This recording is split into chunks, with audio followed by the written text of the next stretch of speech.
Weird stuff. Is it on? Seems like. Okay, so. Yeah, Hellowdy, ladies and gents. I'm not sure if I'm live, if everything going well. I do see some glitches in YouTube site. Could be reason of the PC because I got like weird issue last time. I don't know. Let me know if everything running well or not. And yeah, what was going on till I come live? Boom. Mr. Christian show up. Hello, welcome. That's the guest number one of tonight, and that his trophy. So congratulations on that. And then Mr. Bill show up. Hello, Bill. Welcome. He's under some kind of storm, so let's hope he will be as long as possible. And yeah, that's it. If we speak about the chat, so not much chatting earlier, but oh well. As well, I did start a little bit later because life's happened. Anyway, so ladies and gents, what are we gonna do tonight? I got like two little items.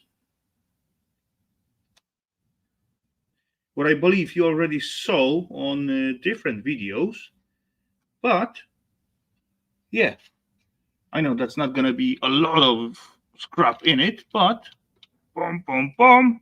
I got those two buggers. And those two buggers right there.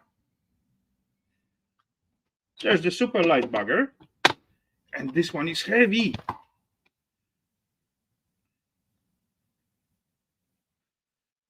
Anyway, I do not expecting a lot out of them, but anyway, let's take them apart. Yeah, get rid of them and scrap them out and pick up as much as we can out of them. Because, yeah, I bring it home, so it got to be scrapped, right? So let's take a look.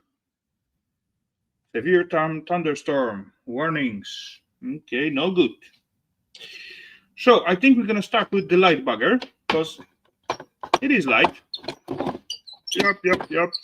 And actually, as I look at it inside, nice and clean. I don't know, that was, yeah, it was used, but it was taken care. House with weird sign on it. Oh, it seems like it's Danish. Interesting. Not often seen that kind of thingy, but oh well. The bottom is plastic. Hey, what this is? This is little drawer. No, it's coming this way. For like, oh, there's like little outgoing thingy, like little, not pipe, but so all the grease supposed to go this here a little bit, but as you look at it, as you open it, and the grease going down in here in this little spot, so that little catching thingy is far away from catching it. Oh well, never mind. I really got it's not greasy, so this is just plastic, some food leftovers. Oh well, plastic. What else? One screwy, second screwy. There's two more screwies. And two more at the handle. Hey, seems like stainless. Awesome. I like stainless. The top? What about the top? Is it? Oh. It's probably not stainless. Or maybe there is something under it. But we're going to find out. No, I do not need another grill. Electric one. Nope. That's going to scrap. So, what do I need? Philips CCCC. There's one. Yeah, let's try this one. Okay. It's like a George's Foreman grill in the stats. Okay. Bottom is plastic, unfortunately. But I believe the arms are cast aluminum, so that is good. Let's see. Oh, this Philips CC is way too big for that. That's the flat one. And always issue with finding the right screwdriver. Maybe this one. Maybe this one. No, it's not. It's not Philips. It's those security screwy buggers. Yeah, those kind of Philips without one wing. Security bit, security bit, security bit. I have them. Oh, something like that. Something like that. Let's see. Oh, yeah. My signal isn't very good at my end. No good. As I look at my screen now, it seems fine. But yeah, I got issue with this PC last time. And at the moment, it's got no GPU on it. It's only got those what is mounted on motherboard. So that could be little issues, I guess. Not sure though. Okay then. So we got like thermal wires and short wire, but quite thick, so that's okay. Let's clip it, snip it. Boom. Those going to the pluggies.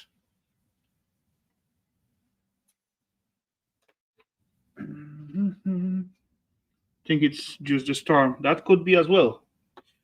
Okay, another side. Snip. So we got like half meter of wire. 0.7, I guess. Something like that to the wires. And the pluggy. Boom. Okay, so now there's two more screwy. Two more screwy at the handle. Hellowdy Electronic, welcome, sir. How are you doing tonight? Boom. Sweet. Oh yeah, there's some movement. Awesome. Aha, there's some more screwies. And there's some more screwies. Oh, there's something to pull. For what? On the other side? Nope. Okay. See screwies? Take them out.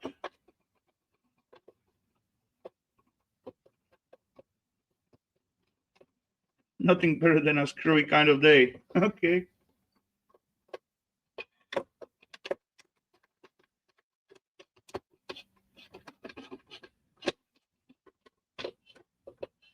Okay, things begin to get loose.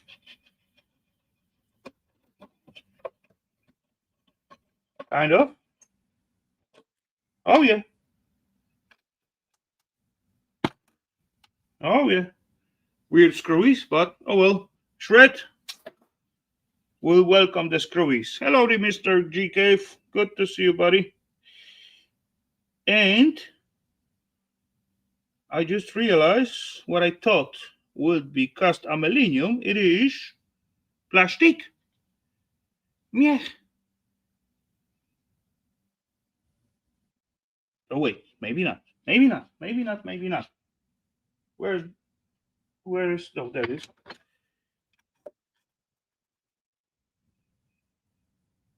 Crap! It is. Miech. Yeah, it is plastic. Miech, what a shame. Oh well, as far I got like little piece of metal here, little piece of metal here, and 1, 2, 3 screwy. I'm gonna drop it into the shred. There we go.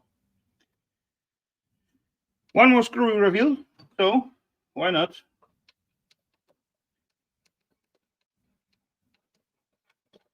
I don't know what that does, but oh, it holds something. Okay, opposite side. And my stainless steel little pipey try to run away. Where do you think you're going? You weigh almost nothing, but it is stainless. Awesome. It's not aluminum, it is stainless. So, to the stainless bucket. 2 more screwy. Let's do them. Why not?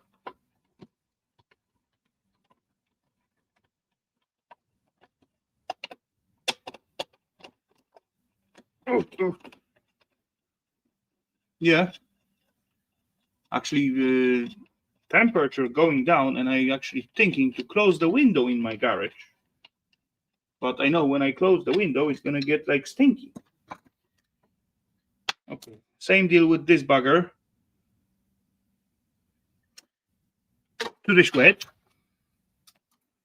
And on this side, there's 2 though, that kind of screwy. So, oh, this one is even loose.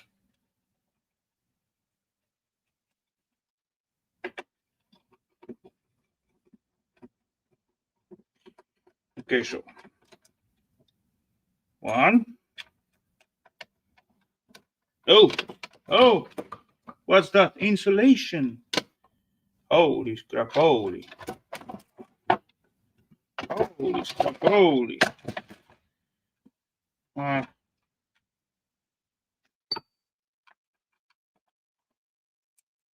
You.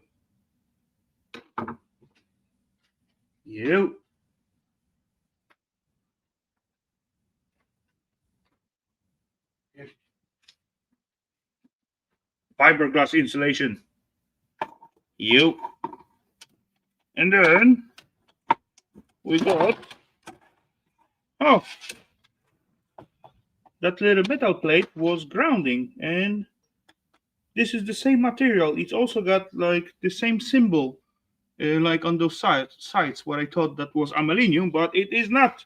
It's marked ZM709B. Hello, John Nut. Good to see you, sir. Okay. Little screwy. So that means, as far this is magnetic, because it is, yes, I can drop it like in this shape to the shred. Yes, I will do that. There we go. Less plastic. And then we got our heating elements on aluminum. Oh, it seems like it was well used, because all those temp resist shields are crunchy. At least this one, it's falling apart. Oh, like so. That's also kind of fiberglass. You don't want to touch it. Yeah. Why this thingy won't come out? Because I got to push this little button. And there's ground wire as well.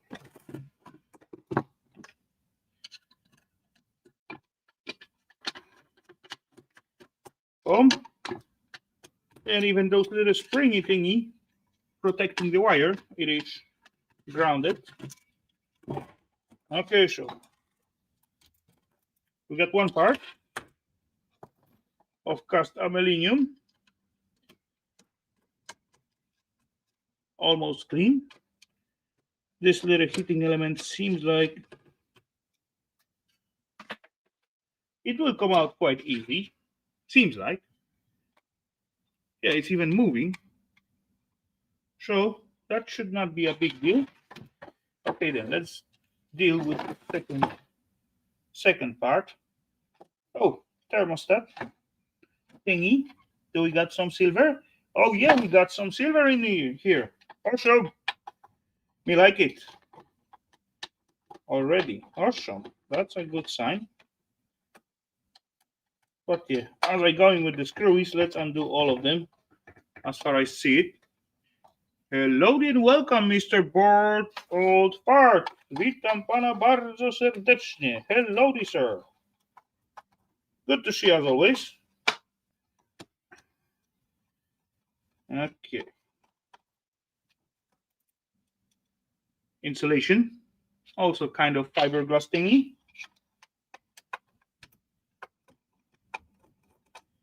Some grounding wires.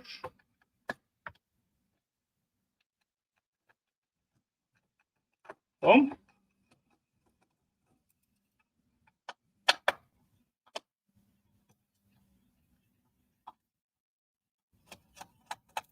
Boom. I need to get myself another bucket for the sweat because yeah, this one is full. I didn't manage to do it before, but oh well. Oh, little diode. I think so with this diode. Seems like. Okay. Oh yeah, this one is loose as well. Ah, look what I found. It's burn into the half. Probably that's why people throw it out. That makes sense.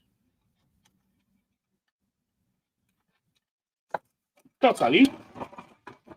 So, one of the heating elements burn into the half.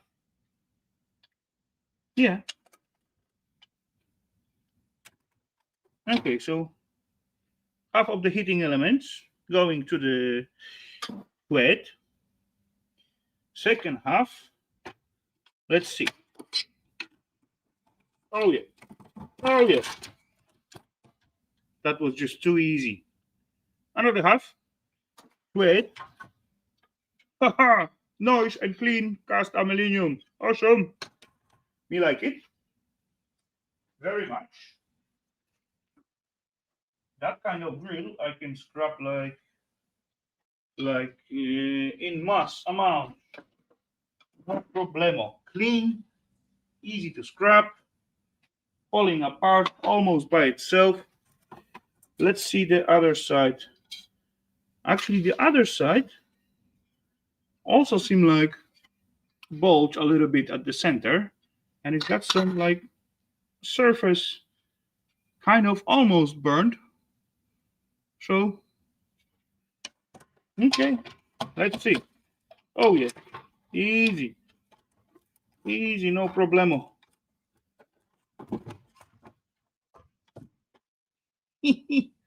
Still in one piece, but probably broken. Then another piece of aluminium. Awesome. Awesome, awesome. I can do that. And then we got like leftovers. Any metal pieces in here? Not really. Except this little piece of metal on this dial. And this dial gonna come out like that. And the whole dial going to, yes, the whole dial going to the thread. Because there's a piece of metal. And unfortunately, I couldn't drop this bugger to the shred because there's nothing metallic on it. Same symbol, ZM709B. Recyclable, right there. Visible, recyclable. So that's going to the plastic. Yeah. Almost fit to the bucket. Okay then, let's undo this. Let's undo this. Do a few snippy snappy clippy clappers. boom, and then boom, boom. Any more? Yes. This and here and here. Few more. Pluggies are brassy, so cut them all out, and then got it, and yeah, little springy it is. Stainless, awesome. To the stainless, some wires, some more wires, and more wires. That's actually quite expensive wires because they are temperature resistant. So anyway, it ended up in the wire bucket. I got like two tiny little bulb and the diode. I think those diodes got something in there. Or maybe that's not diode. I don't know. Anyway, that's going to end up into the low-grade electronics. And then we got like few brassy bits, nickel-plated brass with tiny little plastic or insulation. So that end up in nickel-plated brass. And then we got our little candy in this little pie, because we got like two tiny, that's our thermostatic little bugger switch. We got two tiny silver knobs. And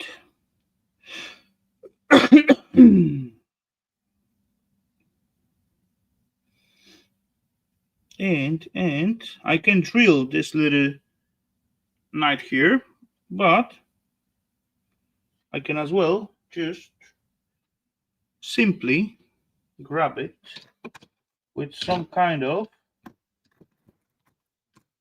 thin pliers like so and just rip them off. And that's gonna be this little piece.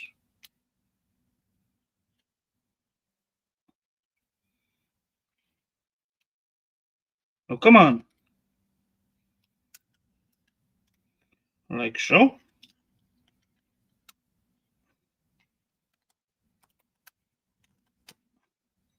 This little piece. And then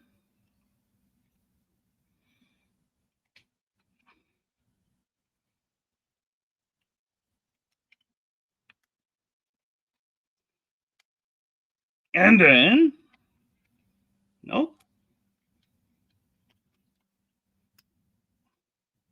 There we go.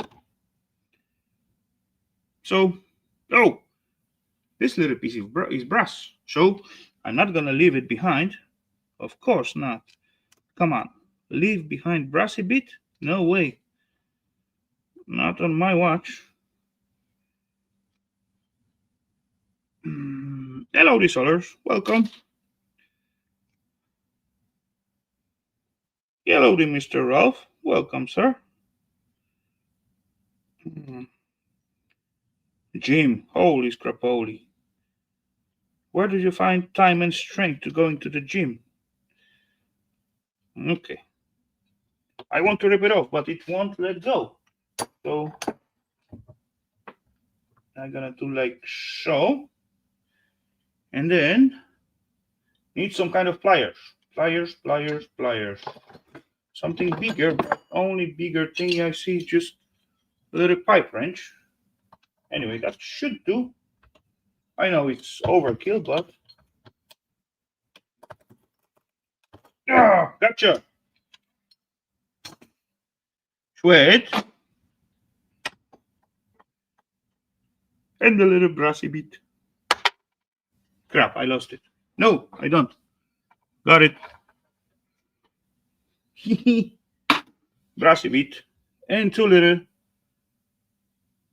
Oh, that's very poor silver. Look, as I play with the pliers on it, look what happened. Almost all silver disappeared. Oh well, there's still trace of silver, so I can keep that. Okay, so that's it. Oh, that's it. So that was fast, time-wise. Or maybe not that fast. It took a while, but oh well.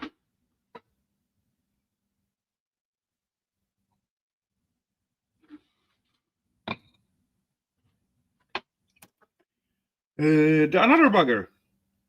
That was heavy one. Oh, actually, those little cutting bugger and oh, actually, you know what? It's very thin, right? Got very tiny holes. If I can mount it somewhere like on this angle and feed some kind of burn materials and slowly turn it, that's gonna sift all my materials because it's got like little latch what's going over here. Huh, interesting. I maybe not gonna scrap it at the moment. No. Interesting. That may be a good sieve for something. But yeah, it is kind of broken. As you can see, it's got some kind of cracks all over. So that means it is an old plastic. And at the bottom side as well, there is some cracks at those four holes. Actually, all holes got some kind of cracks. But the plastic still holding strong. Okay then. That's for later. But this thing I definitely cannot use because it's got way too much speed if I want to use it to turn that bugger. Because this seems like it was kind of juicer. Plus we got like protection little thingy, so we got to slide something in.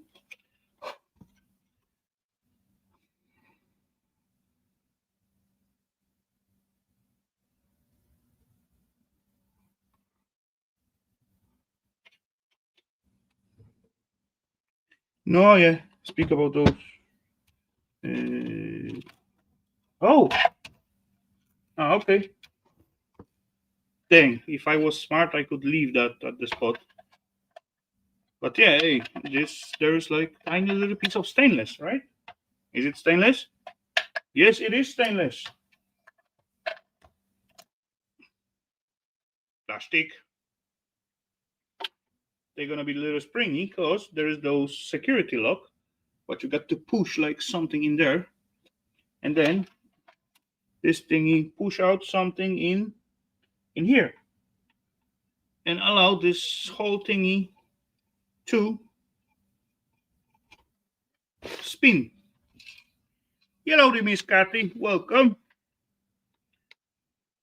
Very nice of you. You stopped by. Thank you very much. Appreciate that.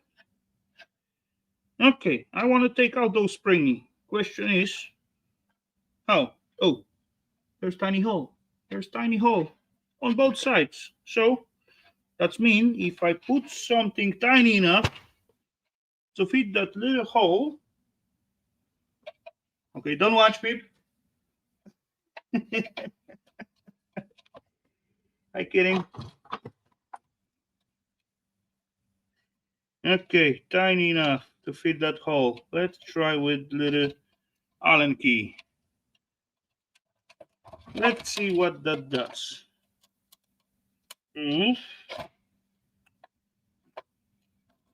Or I can just use brute force and ignorance and hit it with an hammer. But I don't really want to hit the stuff with the hammer. Seems like I got it slightly movement. There we go. There we go. As I said, there's tiny little springy. And this thingy just going up and down. Okay then. Okay then, got this. Now this come out. Oh, how easy was that? Got me little springy. Rest is just plastic. And this is plastic also. Damn. 2 elements in my tiny little bucket for plastic is full. I want to have this little stainless steel piece. Let's try to straighten it up in the vise and rip the plastic off like so. Almost perfect. There we go. Plastic, piece of stainless. We like little springies. Springies are awesome. Boom, to the stainless. And now, ladies and gents, this is still heavy, even though the cell sieve is like half kg or something. That's got to be an old bugger. Actually, I didn't check. Brand-wise, what is this? This is Magimix Duo. Made in France. Okay. That's got to be old. Last 2 numbers is 71 on the serial number. First 2 numbers is 0019, so that could be also 2019. I don't know. Magimix Le Duo, that's standing here. It is heavy. Okay then. That security pin was got to be pushed. This thingy ain't moving. I don't know, geared motor? I don't think so. Or maybe. Okay, opposite. What kind of screw do we got in here? Seems like Torxes with the hole in there. But just to make the life easier, let's snip the cord, because Magimix. Have you? Okay. I never seen this bugger before, but oh well, always got to be the first time. At least I got you in the chat, so if I struggle with it, you will shoot me some advice. I count for you. So, okay then. This little feet, rubber feet, they just pushed on. Why do I even bother to taking them? Holy crap! Fairly common over there. Okay. I don't know. I bought my juicer like good few years ago from like a second-hand shop, and I still haven't and happy with it. So.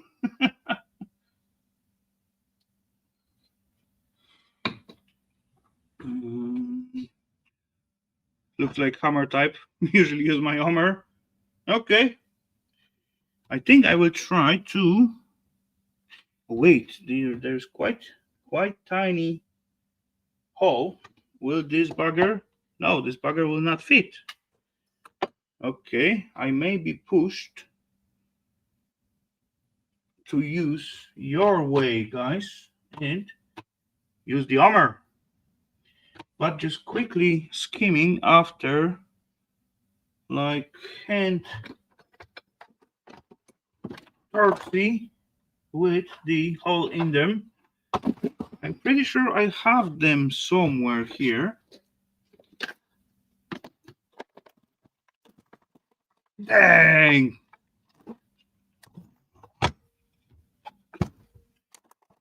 It is perfect when you try to grab some bolt and then certainly break in half. And everything falling out of it. Meh. That's exactly what I'm aiming for with that move. That was the plan. Oh, I got another Allen key set. But I'm looking for Torxes at the moment, not Allens. Oh, Tiny Phillips, find out. Show up. I'm looking for him long time ago. Okay, then that was like red and black, I believe.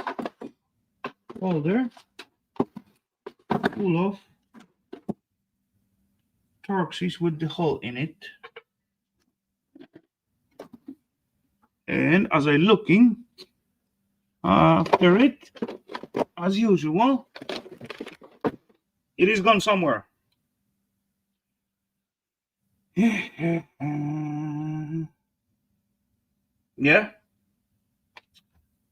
Okay then. So we got, what do we got? We got very deep screwy, so it's like somewhere there. Maybe here. Yeah, there. Let's mesh it. Yeah, right there. Right there. Hello, Mr. Woody. Don't throw away the thingies. Why not? I already got plenty. Okay, so that was there. I need to hold my finger to know where to hit, right? No. I'm not Ian.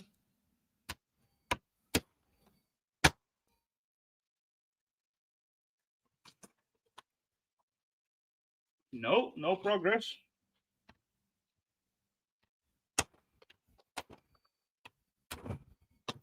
Oh, feet fall out. Okay, let's give it on another one. Like so. Somewhere there.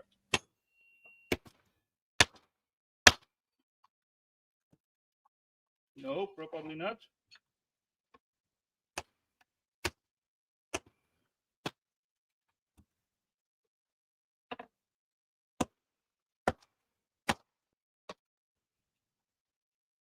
Yeah, come on. It ain't working. It ain't working. Okay. I got better idea. What I'm gonna do? No, or maybe. Yeah, I'm gonna use a drill. Titanium plastic. Slatter hammer is the best. You have the one. Smash it from the bottom to stop it. Yeah. This one is good as well, and as well I got like quite sharp edge at the top.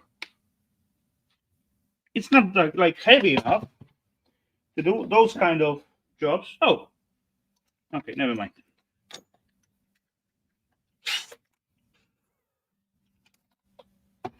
Let's see what we can do.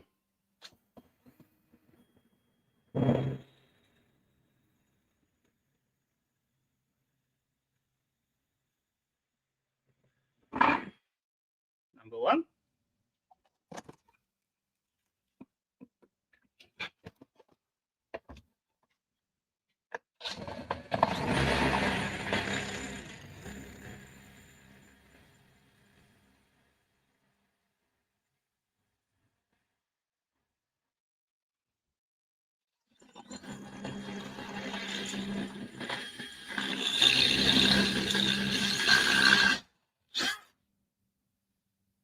I think number two.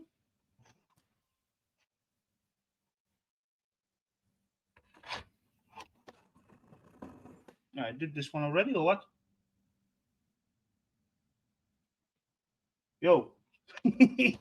Try to drill the same hole. Oh well. No, you know what? This thing is standing in the way. Oh, that's solid shaft. Okay then. In this case, I'm gonna do like so. So this one I did, I don't know. Yes, I did.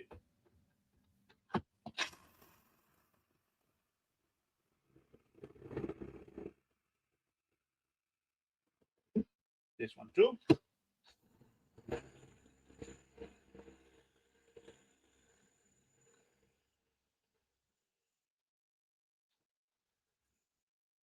What? Crap, battery is dead. No biggie.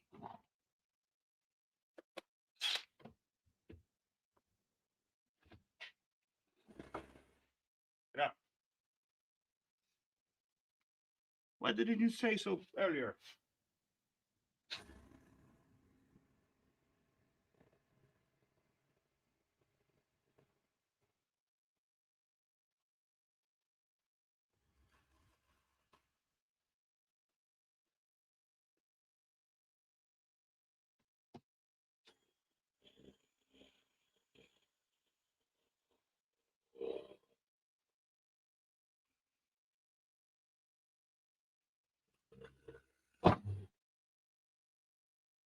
That should do. Oh.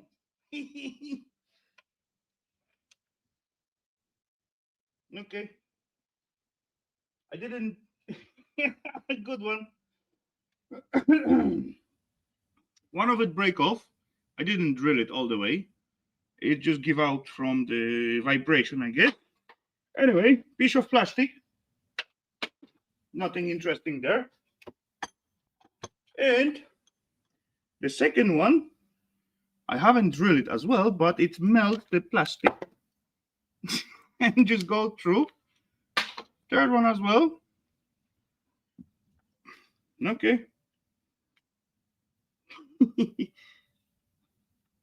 Oh, it's still hot. Got it. Oh, well, never mind. Oh, look at that. We got cast aluminum shield at the motor. Awesome. That's a good stuff. Oh, decent cap. Slightly disformed, but oh well.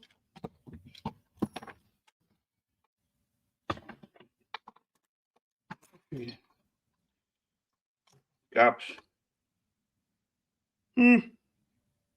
Oh, it's only disformed where those terminals are, so everything else, it's, oh yeah, almost. There's like little.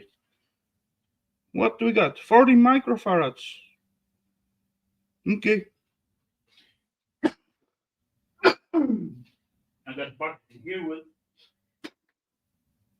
wood caps. Okay then. What else?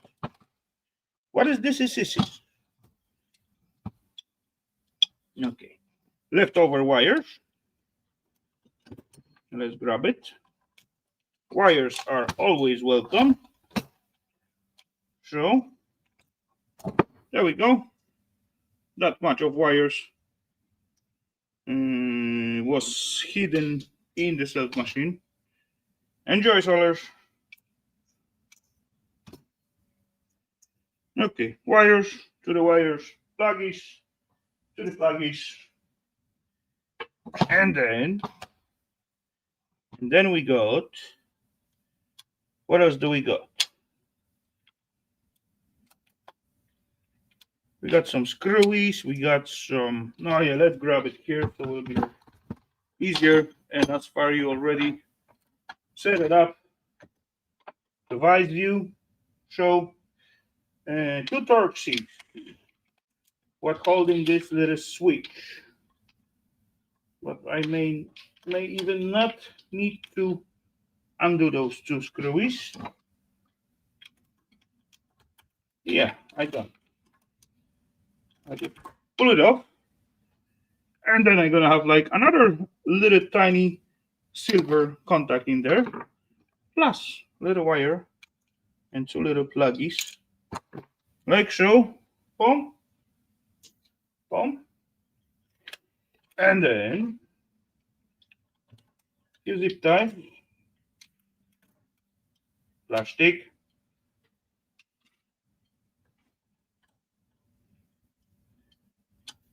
pluggies, pluggy, pluggy, 1 more, and 2 more, handful of pluggies.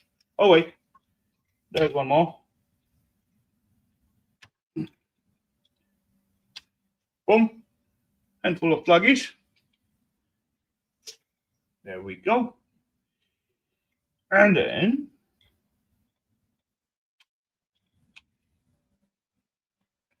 no, that was our switch, right? I think so. Or maybe not.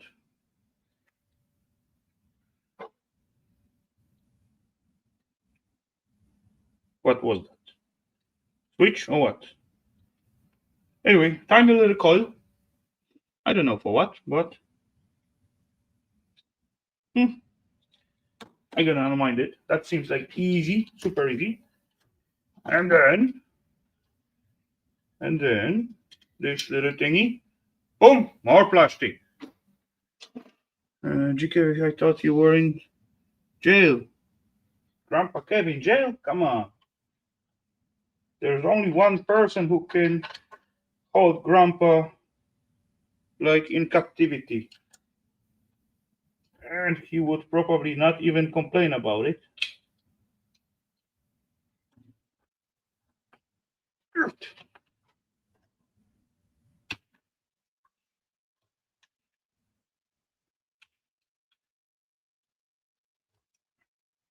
Aha!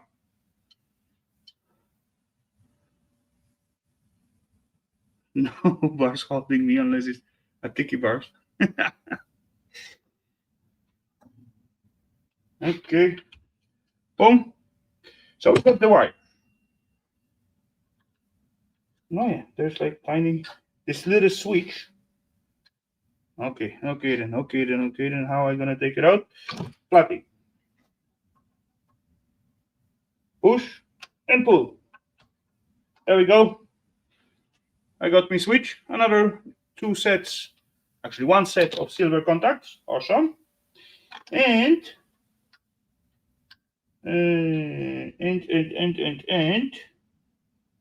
okay, so now I got to undo three little nuts. And I got some socket here. And that socket seems like close, but not close enough. Not close enough. What about you? Too small. What about you? You may be correct. No, you will be too big, too small. 7 milli. Hey, there's chance. 7 milli will be. Crap, no. I need 8 and need to put back those bugger. The security bit. 8. 932.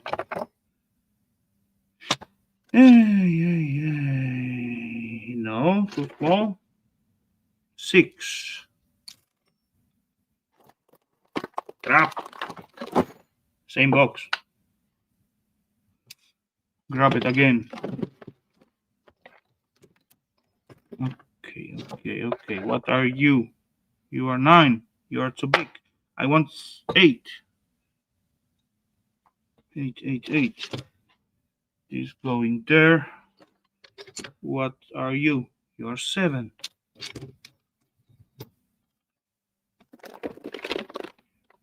Where's the bugger with the number 8? No.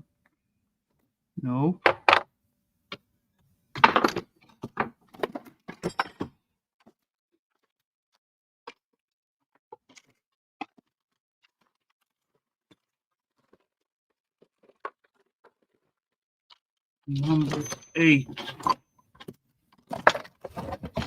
Oh, come on, really? I got all except the 8.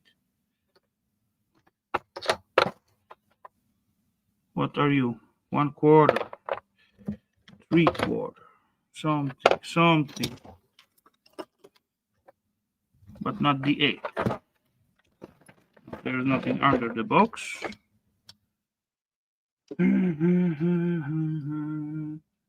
Now I'm pretty sure I got like million 10s. But no 8.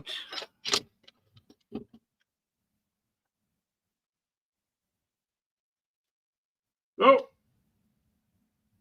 9:30 seconds. Seems like there's chance. He's there, just keep looking. Yeah, I know.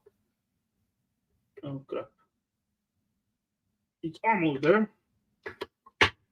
Yeah, it fit, but the issue is the space around it.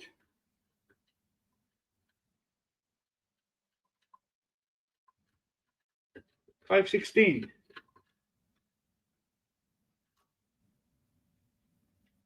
No, sir, you're wrong. Look, it fits perfectly, and I can tell you it is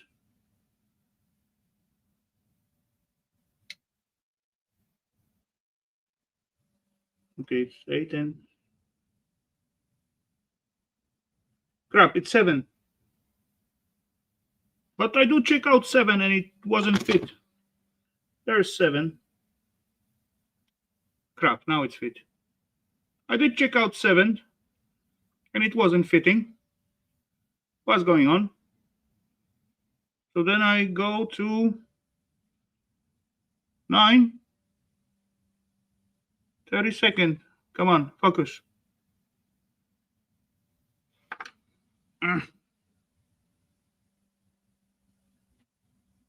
9:32, and that I undone one at least. And okay, that's now 7 fits. Okay, let's see. It won't go in. Now maybe it's too close to the edge. Maybe.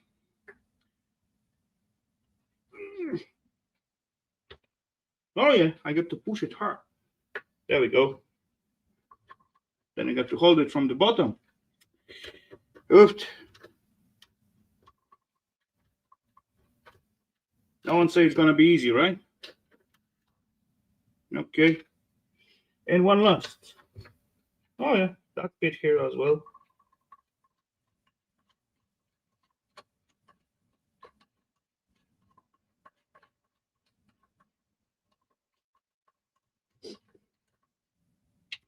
There we go. And then, haha, almost there. Little circuit, and thingy is not magnetic. So awesome.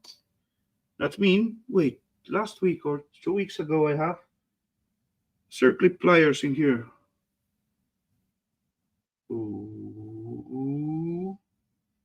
It was metal color, silver, non-painted, without any gummy handles on it. Just shine off the metal. Where are you, bugger? Oh, yes, hey. Bam! I got it. I knew I have it here. Okay, then. But no, opposite. I can use this one, but I got to squeeze it. Oh, got it. Got the circlip. Yeah, phosphor bronze, pishki buggers. And we have it. There we go. Let's just make sure. Yes, this bugger is not magnetic whatsoever. Hey, and look at the size of this bugger. Nice. Nice. And last time I fished up also quite big. Yep. So now I got 2 of them. Hey, this one is also almost like those Pandora little thingy for the bracelet. Just phosphor bronze piece. Hellowdy, James. Welcome. This one is a little bit too big, but yeah, there's weight in this bugger. Awesomeness. So I got 2 pieces of phosphor bronze. Nice. I did have somewhere like little metal ball for them. Oh, that's something. I got silver cup full of stainless steel screws and weird bulb. But what? I don't know. I'm gonna add the phosphor bronze to this bugger. Why not? Anyway, few circlips from last time to the shred. All good, having fun playing around. What about you? And cast a millennium. There we go. Bucket begins to get full. It's right. No, you cannot see it. Oh well, never mind. And then, ho, look at that. Nice, sexy bugger. Me like it. That's gonna be a little bit of copper to it. And then, what about this? How are you holding on?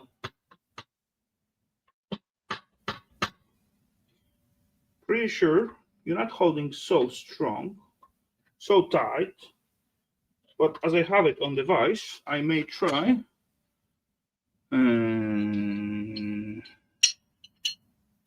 Good, just celebrating my birthday last week. It was a great week. Awesome to hear that.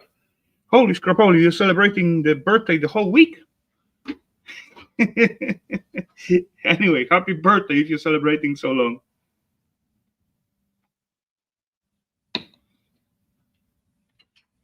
Okay, so let's try to rip off those little pishki aluminum pieces.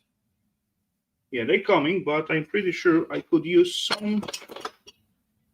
something more accurate. Oh yeah, something like side cutters. Oops, I lost one.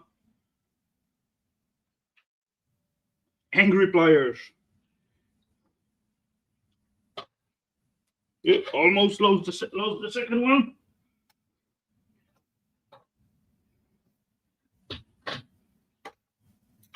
Dang, really? I got to bend under after each one.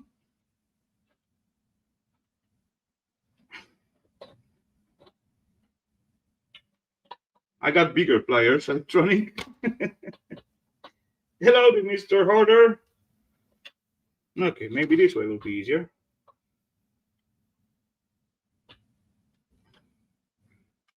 Pesky buggers. Yeah, and again, this thing stinks. Anyway, that's the one side of it. There we go. Handful of cast aluminum stinky pieces, but that's okay. Question is now, I do see three bolts from the other side. So, oh yeah, there's like three little circles. This one is visible.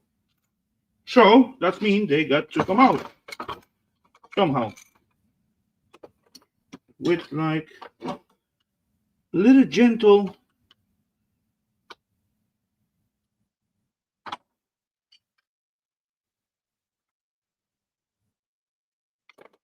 taps. What did it smell like? Kind of oily smell, I would say.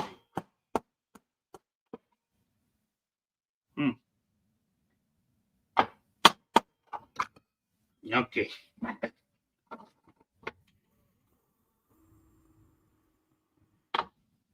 What's happened to you? Why are you so blunt? I killed the drill.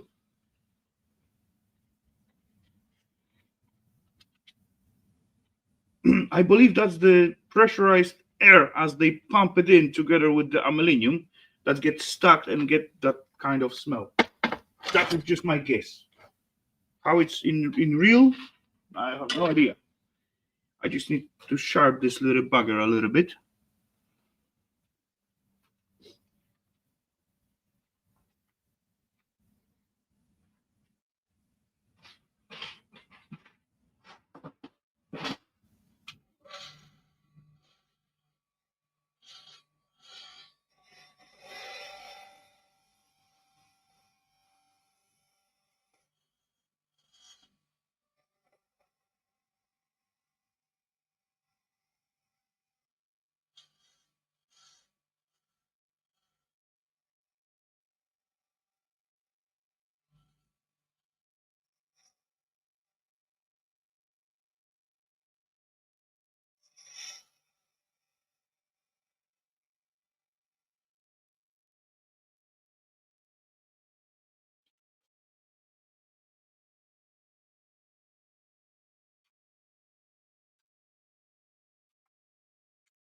Smell like gas.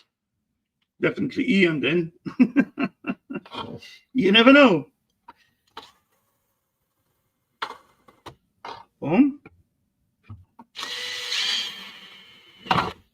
Oh. It just jump away by itself.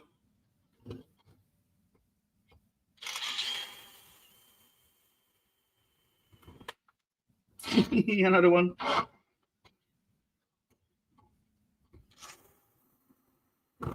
Boom. We got it. That was kind of easy. And then, dang, Torx it again. And Torx, he like Torx 30 or somewhere there. Torx 30. Do I got Torx 30? I do. No. Oh, yeah, it is 30, but it's too big. What about that seems smaller. And that fit. And that also Torx 30. What the fuck?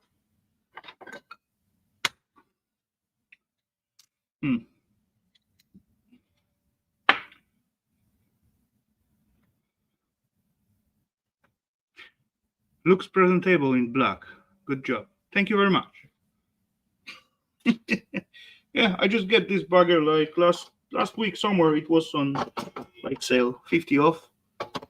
But I stopped by after some materials and they have like rack with the clothes. So why not? I need some new clothes, work clothes.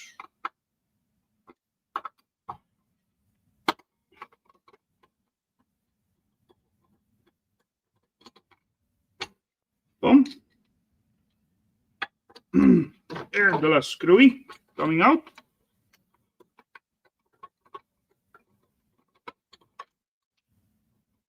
There we go. But still, this little plasticky thingy got to come out.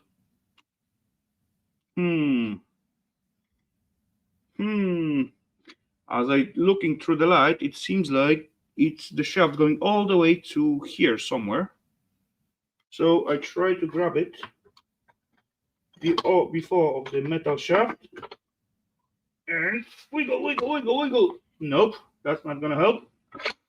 Then I gotta squeeze it a little more harder. And then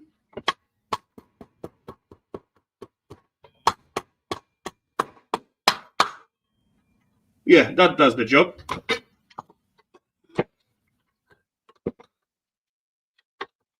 It was the shop where I used to buy my materials. So that's building market. So even clothes are crazy expensive out there.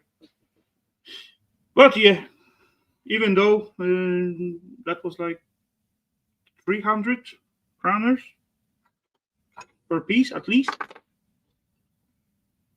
So what? Automatic standby? No, don't want any automatic standby. So 300 kroners. It is about, I don't know, 30 bucks, something like that. Somewhere in that area. Okay, as far, yeah, I want to have this screw out. And this one as well. This one I almost drilled, but it just melted into the plastic.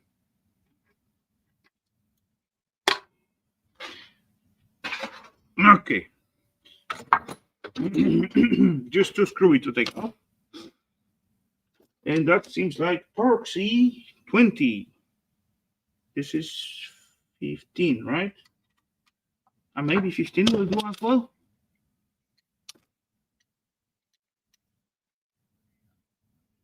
Ziggy, oh yeah, oh yeah. Okay, 2 screwies is mine.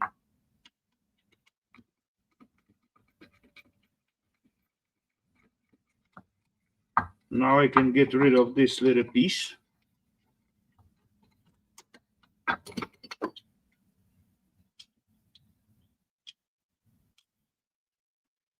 Okay, plastic. And then, so we got those. I do see, oh, another circlet. Okay then. And for this one, my pliers will work because it's inside one. So, boom, boom, gotcha. And then,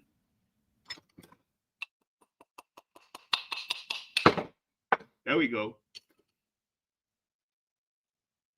another phosphor bronze, little, not bearing, but slider.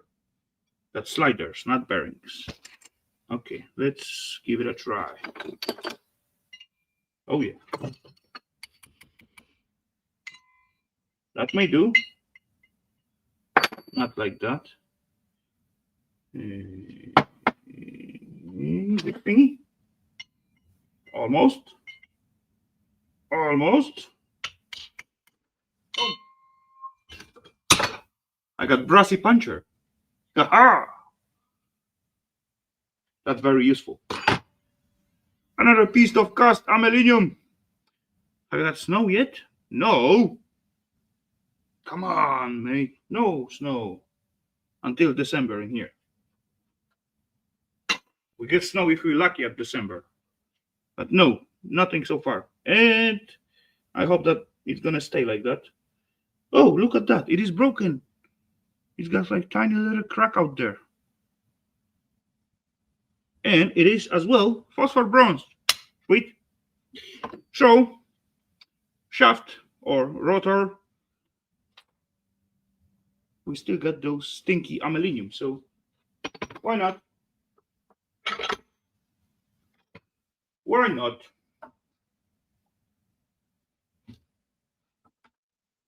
Why? Because I can. Boom.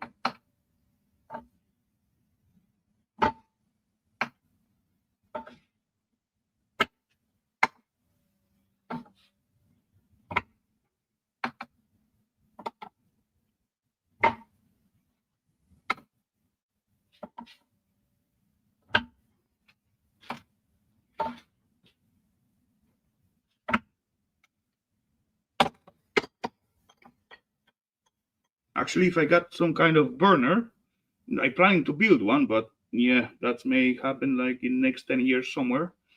You can drop it and melt off the aluminium out of it. But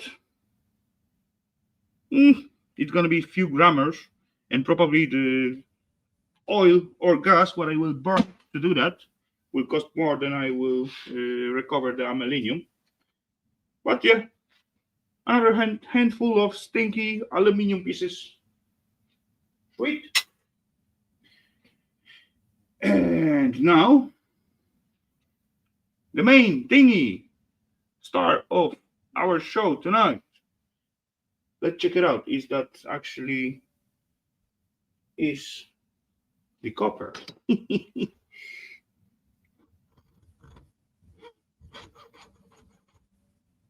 Yes, it is. I keep those little pieces. I break off rotors, separate, gonna melt them. Okay. No, no, no, no. I'm not gonna keep them. I got plenty enough stuff to melt if I need or want. No, I'm not gonna begin to collect another thingy. But that was close. That was close, Ralph. I almost picked them back. Okay then, how are we gonna do it? Do I gonna cut it with the grinder or do I wanna? I think it's not lacquered, so I believe what I'm gonna do. I just go around with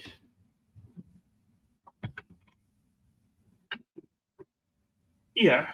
I think I go with the cutters and then oh yeah, that go easy. That's going very easy. So all what I need just find out the right spot to cut. I believe here. Boom. And even the wire coming out quite easy. Okay, that was here.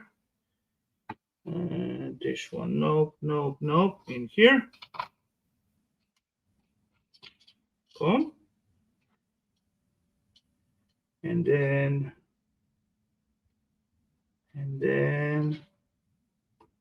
gotta be this one. See it like? Yep. Boom. We got it. And then here. Boom. And then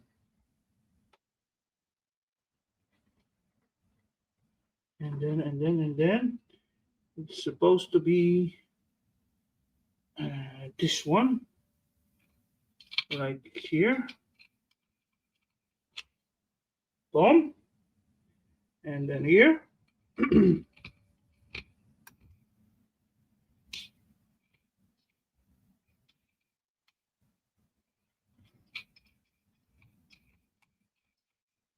There we go. And then we had this one, I believe. Boom. This one is got it. This one is got it. This one is got it. Got it. Got it. Got. I believe I got them all, right? There's a little string. Yeah, seems like I got them all. Let's twist it around.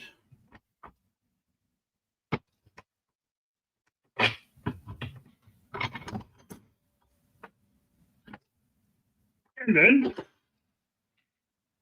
supposed to come out easy, but will it? Oh yeah.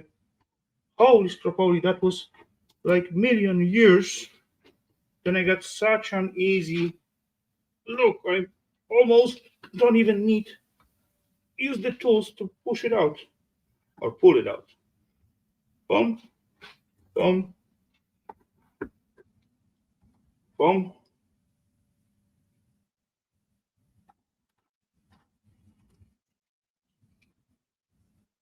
Holy crap, if each and every little motor coming out like so, that would be just, oh, I didn't cut through all the way one of the coils, but look at that.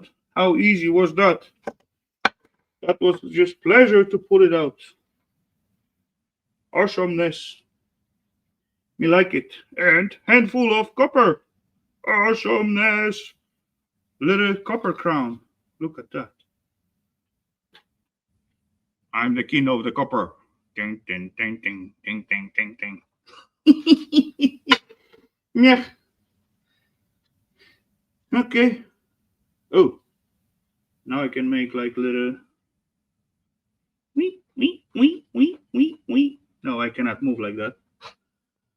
Those belly dancers, when they got like million coins on their dresses. Huh. Or that could be what that could be. Bracelet? No. Mustache? I don't know. Yeah, I talking stupid stuff. Never mind. Forget about it. Okay, so on to the bucket.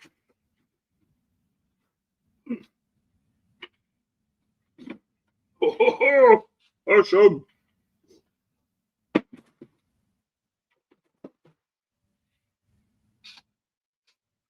Hoofed. Okay, so time-wise, what do we got? 1 hour, 14 minutes. Okay, then. Decent piece of suede. And the gratis plastic. Okay. More plastic.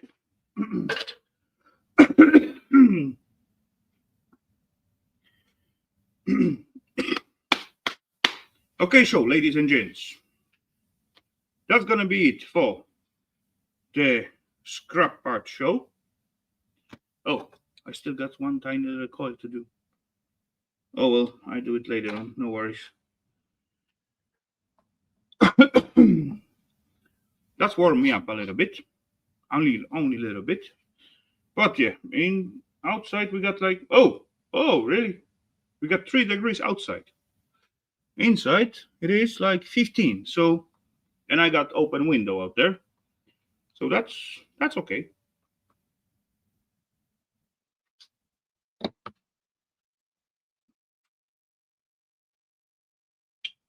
So, ladies and gents, that's gonna be it for the scrap show tonight. And yeah, what I'm gonna do now, I'm gonna just move my butt into my cave because there is much more than 15 degrees. Maybe not much, but a little bit. Plus, now I not feel like cold, but as I sit my butt on the chair, I'm gonna feel it soon.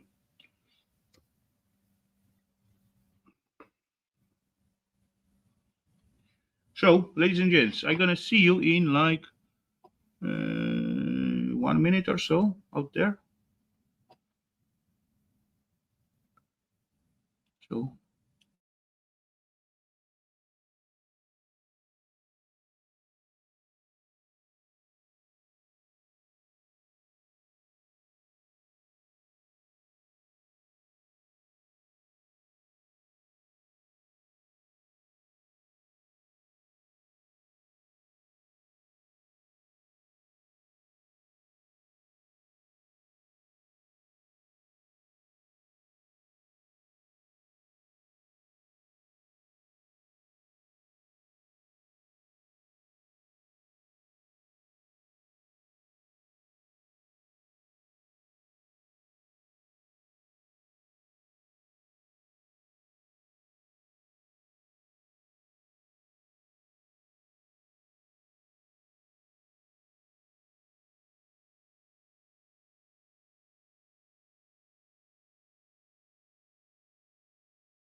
Boom! Welcome back, peeps. Okay, so this is muted. This is muted. Okay, wait. Mute this thingy. Start on audio. There we go.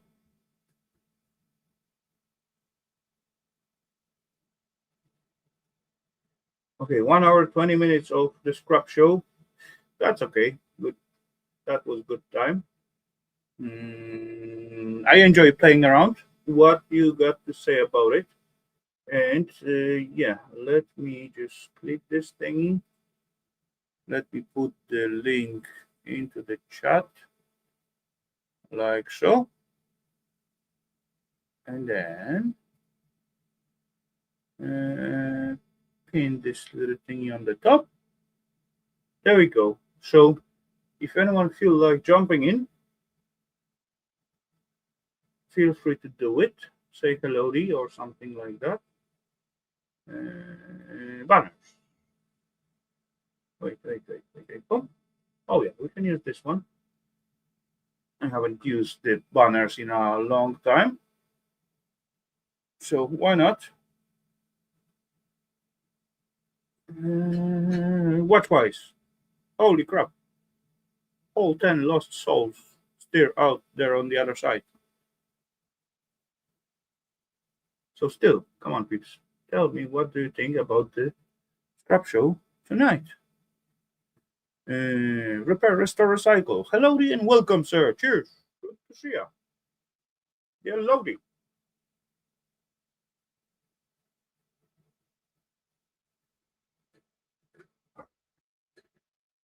Yeah, just finished the scrap show. Was like a little fun. Not super exciting elements or things, but oh well, it was good. Hellowdy, Mr. Irish. Welcome. Didn't expect it to have copper motor. Yeah, me neither. What? It was good. Both of them was actually good. So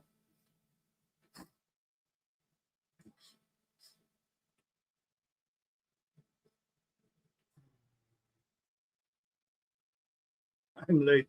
Fell asleep in bed with my bookie. On first beer. Okay.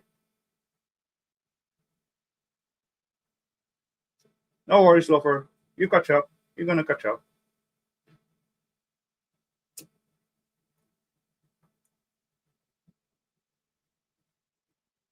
Mhm.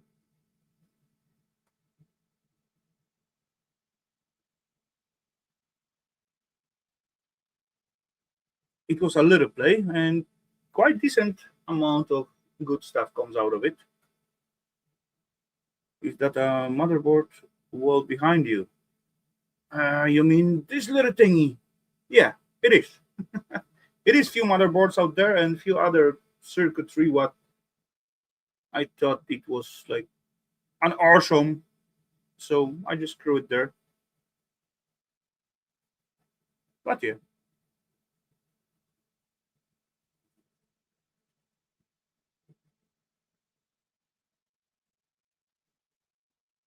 there's kind of boards like with the wait. Can I? I can try to show it almost. It is a little dark, but wait, I can make it bright. Come on. I forget about that. Then I got the power in here.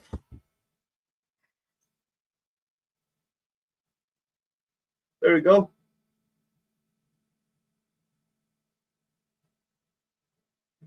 See the one in the right bottom. See what CPU is out there? There's slot for two, but there's only one populated. But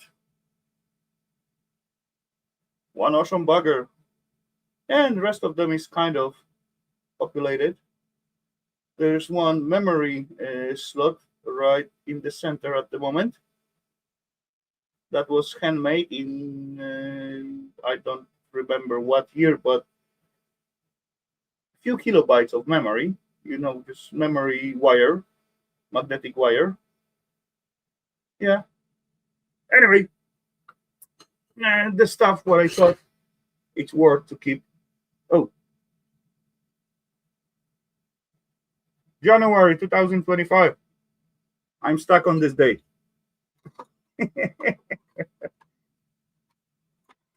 Oh well. Yeah, that's okay.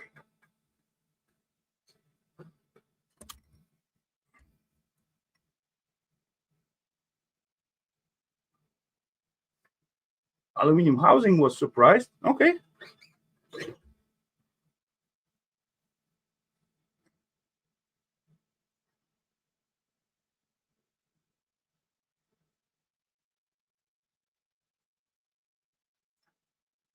Next clue. Different characters though. I'll have you boy envy Miss Burger also the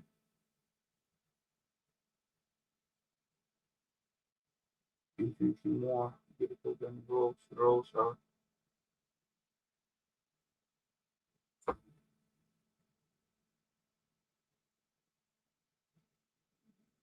I don't get it. Within an eye. With which nail and eye? Noise. Uh,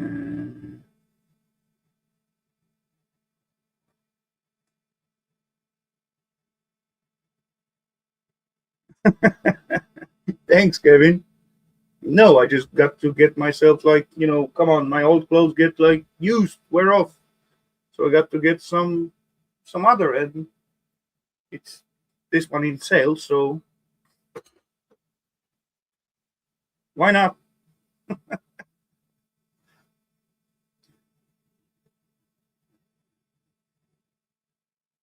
It turned out I just got like two or three, work uh, sweaters or something like that, and they were like wear off. So I just got some extra. I'm sure US Mike would take those boards off your hands. Maybe. Yeah, those are good boards. Come on. I still can sell them, but yeah, I just chose or this side, they are too good to sell. Come on, they're nice looking, so I can keep one or two.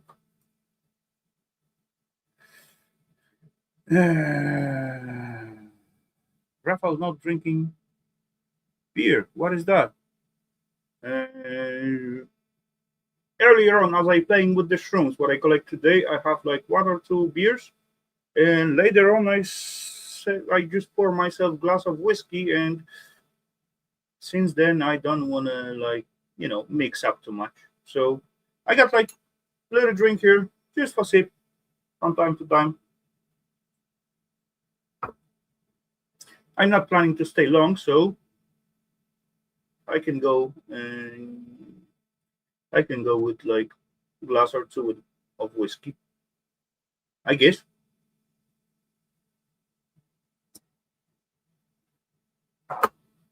Never mix the grape and the grain. Oh, yeah, you're right about that. Yeah, when you start with wine, just stay with wine.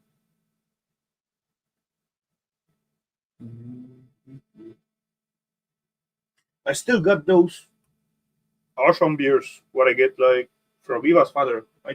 Oh yeah, I got 3 cans of it. Yeah, I could go with the beer tonight, but oh well. I already start with the whiskey, so I'm gonna save the beer for Sunday. Yeah, Sunday afternoon. Three, 3 cans. Yeah, that should do. That should take me like whole evening. What do you know? 1987 British block comedy with written and directly Bruce Robinson, loosely based Robinson life in London in the late 1960s. It's classic. Okay. What brand whiskey tonight? I don't know, some cheap one, like always. Not really always, but mostly.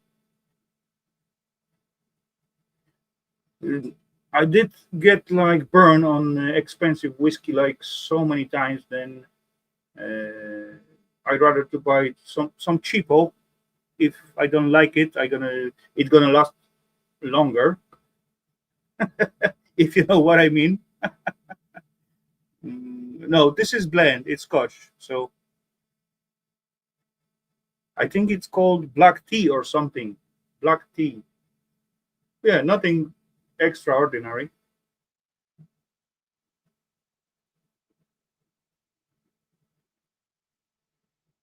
By the way, welcome, Michael.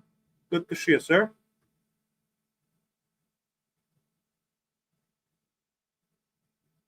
Yeah, there was. I used to buy whiskey in Lidl. That was those Queen Margot, and it's called in here. I knew because I talk about it with some peeps in UK. They have the same whiskey, same label, just different name. But there was one 3 years aged, and there is one 5 years aged. And 3 years aged was had like red label, and 5 years aged got like blue label.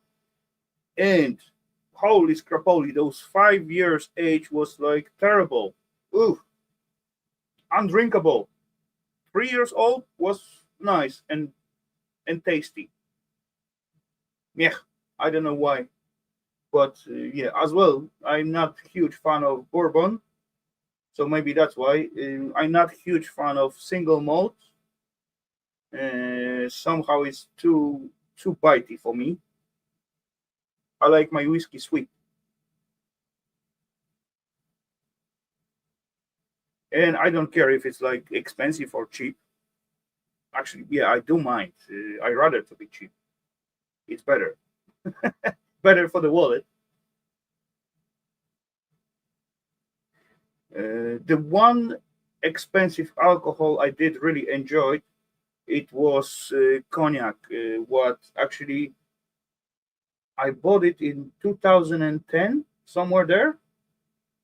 That was XO thingy, some kind of cognac, and then we drink it at one of my birthday.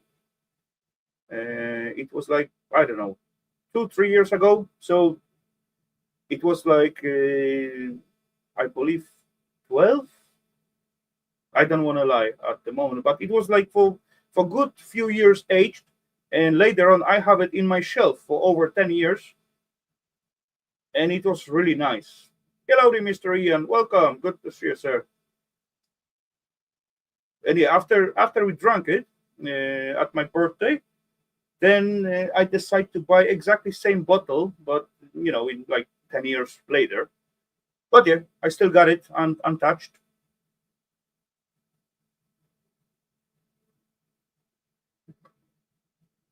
I don't know. Maybe at my 40th birthday, I'm gonna open it. I don't know. We will see.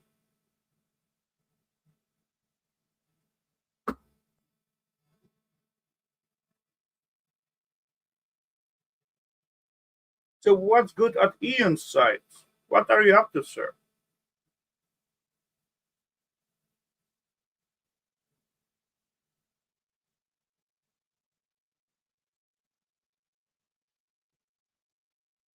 I got actually some kind of not tragedy, but series of misery in me cave because all of my PCs saying like "fuck off" to me. Upper bench PC is few days ago say, "Nope, I'm not gonna start because I don't." Anyway, with like a few hours play with it, I managed to start it and make it work. So thanks to that, I could like stream from upper bench tonight. So that's on plus. Not doing much. Trying to eat and eat an elephant. Okay then. So that's a big job. Come on.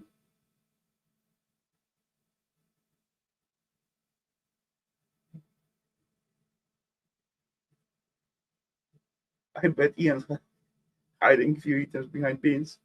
Could be. Come on, elephants are not small, so even beans may be not big enough.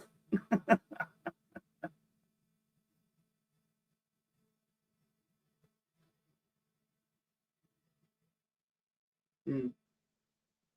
Yeah, the PC upstairs begin to like protest some kind of, and it turned out like GPU say goodbye. I don't know why, no reason. There was like 2 weeks ago I used that PC up there to stream, and then I shut it down.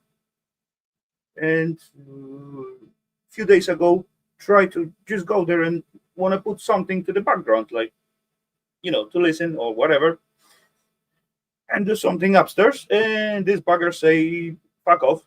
I'm not gonna work." Next day or sometime later on, I go down and trying to start this behind me, right, actually laying on the side, and it was like working. And that was the one what you see the video when I soldering this chip, and this bugger decide to say, "Fuck off! I'm not gonna start." There was no reaction whatsoever out of it. It seems like there's issue with the memory, but nothing going on with it. It just say, "Nope, I'm not gonna start." Then I begin to play with the memory. So this bugger stop reacting for the power button. Later on, I place another memory on it, what so on, and even put the old CPU what was originally in it, and this bugger is dead, totally dead. Either way is in the boot loop, like there's something wrong with the memory, or it won't even react for the power button. And yesterday I was playing with it, trying to find out what's going on, but nope.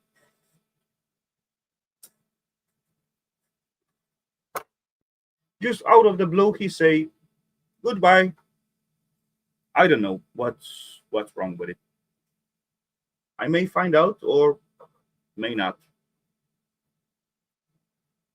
So that's actually the second PC what I'm trying to build for that bench out there, and it's saying like nope.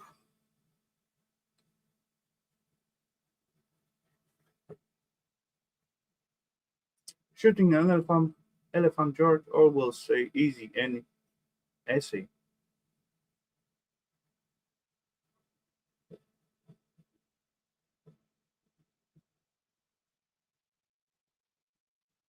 Oh, speaking about the plumbers, I got one short video about the. Okay, you're gonna see it soon.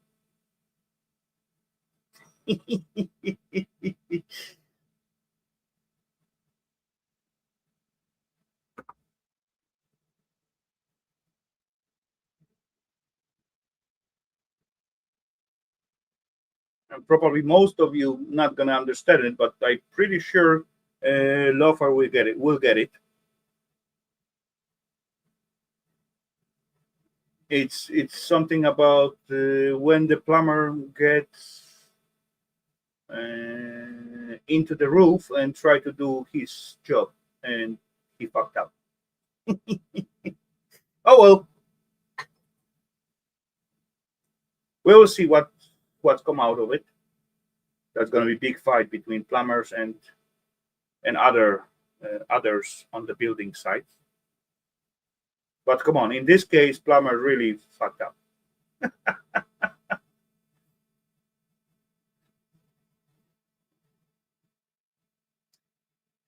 I've been ankle deep in poo water one day last week. Broken clay pipes. I saw sweet corn. Oh well. Oh come on. That's what happened, Lofer. Yeah, I've seen that million times. Nice. Hello, DJCT. Welcome. Good to see you. Hope you're doing well. How do you know it's sweet corn? Because it looks sweet. It was tiny. Just corns.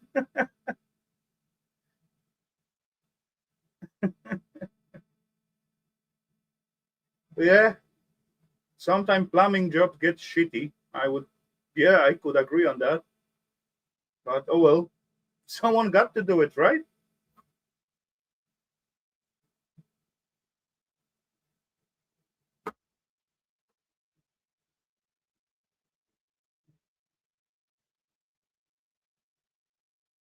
Yeah, been there, done that.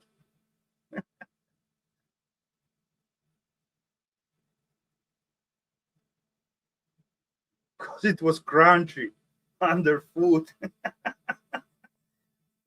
Yeah, okay. If that was crunchy, that was undercooked. Come on.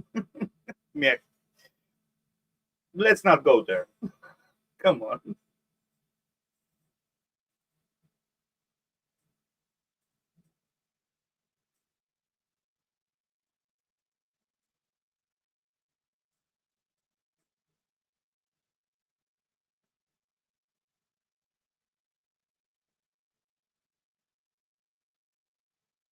Have you guys seen those little thingy about the rigid battery charger? What I put on the Facebook?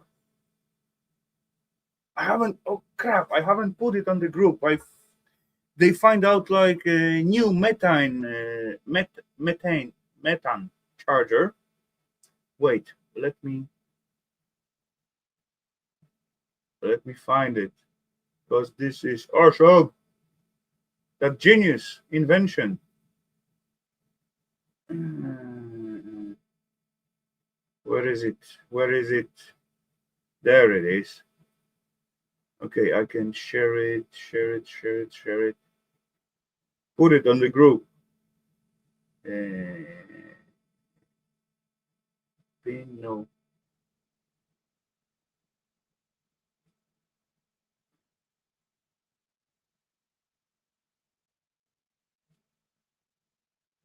Mhm.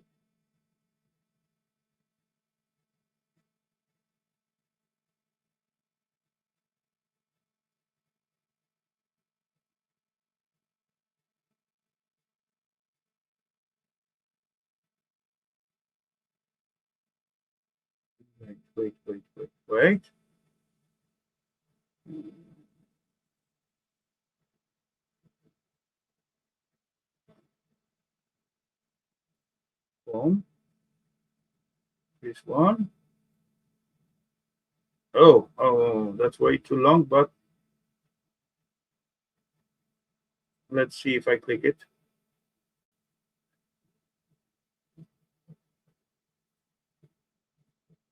Okay, never mind. No, that's the wrong thingy. Not yet. Okay, we do it differently. Boom, boom, boom, boom. There we go. And then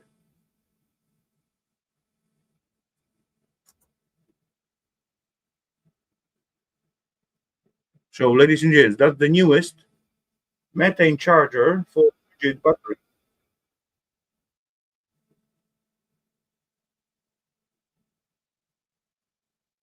I like it.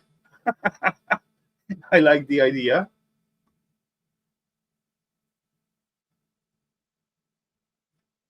I think it's awesome. Let me know what you think. Trampled on the cross, Led Zeppelin.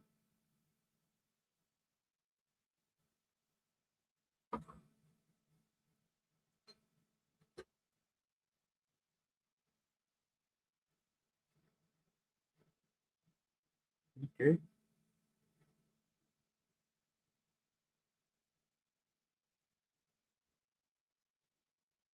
What's this button does?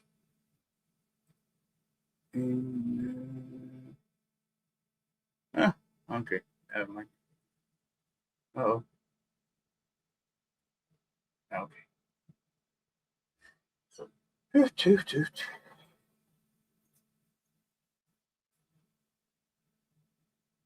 holy crap! I got someone in the basement and I haven't even seen that. I don't know how long he was there, but oh well.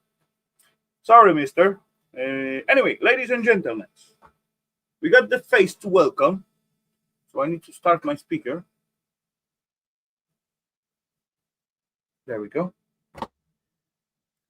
The first letter, it is I. Who that could be? Come on, peeps. Drop your guess into the chat.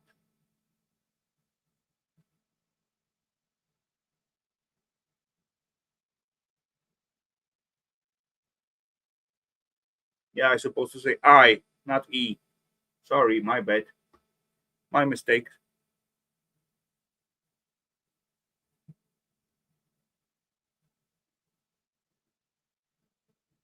Or L.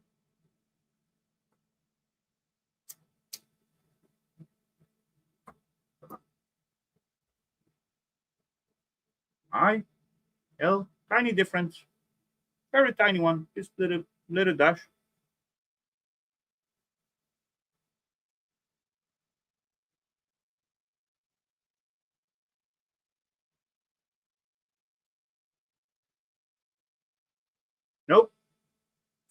Nope. Nope.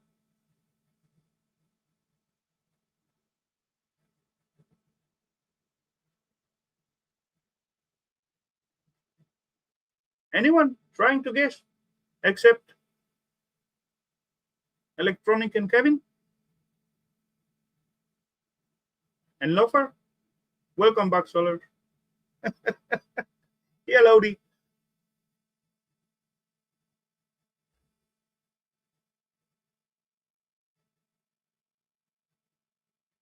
Yeah.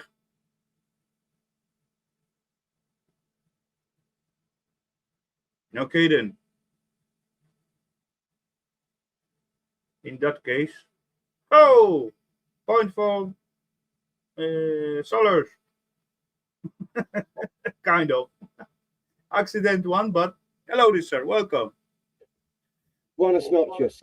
¿Cómo se va? All right, come on. Everyone got to, right?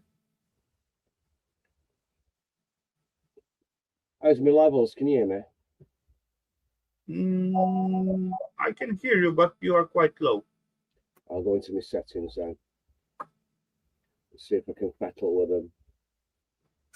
Remember how to bloody well do it.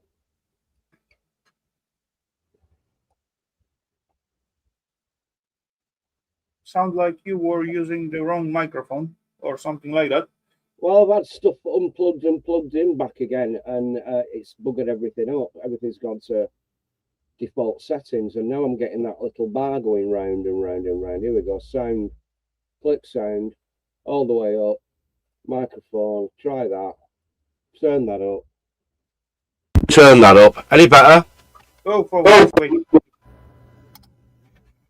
Yeah, you are super loud when I kill your echo cancellation.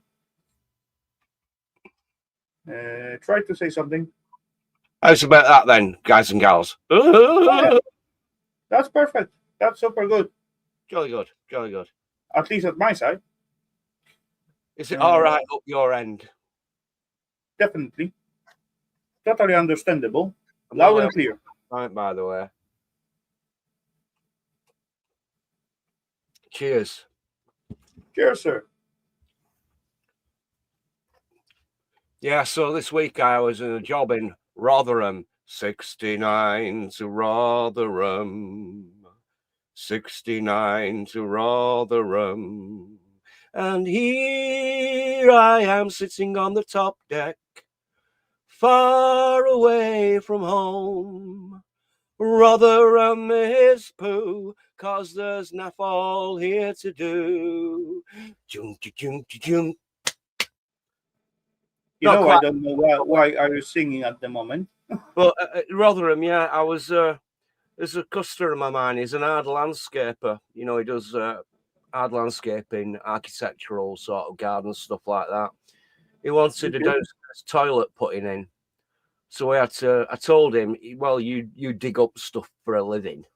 So if you dig up outside where you want the downstairs toilet in, we'll run in the soil pipes underground. And I've never ever done it before.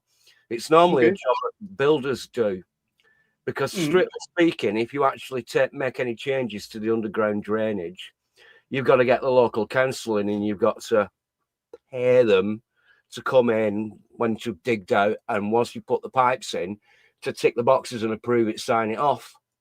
So being wanting to save a bit of money, I said, well, I've never done it before. Normally I just deal with an all-in floor, like, you know, if I need to replace a cast iron soil stack with a plastic one, I just start from ground up. So he dug it all out, and I said, right, I'll see you tomorrow. I know what I need to get. I went to Screwfix, got a load of fittings, mini inspection chamber, pipe, couplers, that sort of stuff. Yeah. When I went back the next day, there was a pool of water where he dug out where the existing poo pipe went into. Yeah. The well. Yeah, and I said, there's a curious pool of water there. Your clay pipe, you've either broke it while you're digging it out, or there's a pre-existing crack in the pipe. That was just some kind of irrigation thingy. So I said, you know, it's going to have to come out. So it were back to Screwfix to get more fittings. Luckily, his house was right at the top end of the run. So his house was the start of the poo pipe run for his street. Because if we had to cut it out, lucky, but okay, oh well. It was lucky, and there were sweet corn floating around, by the way, and it was quite pungent. Yeah, so it was Welly's job. So if he actually was in the middle of the branch, we'd have had to ask the other people politely, please don't flush your toilets while we cut out a section of this damaged clay pipe. Otherwise, it would have been wellies. It would have been bloody fishing waders. So right about 3 foot down. So, yeah, I got all that for him. And yeah, it's not all glammy, you know. Yeah, I know that stuff. You know, come on. Then you hear certainly when you flush the toilet and someone screamed through the toilet, "Who flushing?" Blah, blah, blah, blah, blah. What fun. Yep. Yes, no, I've not. I should have got Rotherham. My own brew shop's in Rotherham. I should have popped in, but they close at weekends. It's run by a Polish family. Okay. Yeah, nice crew. Masborough, home brew. Do it at home, Masborough in Rotherham. No, I've not. I've all bottom sections. I've not had a brew on for a couple of weeks. I've been busy with work, so Mm. I've not had any mashes on for a couple of weeks. I need to start catching up. It's cold now, It's getting cold. Yeah, it is. It is like at the moment I got like 3 degrees outside, so it's getting chilly. Last night was under zero, only 1 degree, but still, come on, that's not good for the shroomies. Yeah, I just joking with the shroomies, but yeah, it's getting cold. Come on, it's not the season. We got like second half of the October, so nothing new. That's how it's going every year.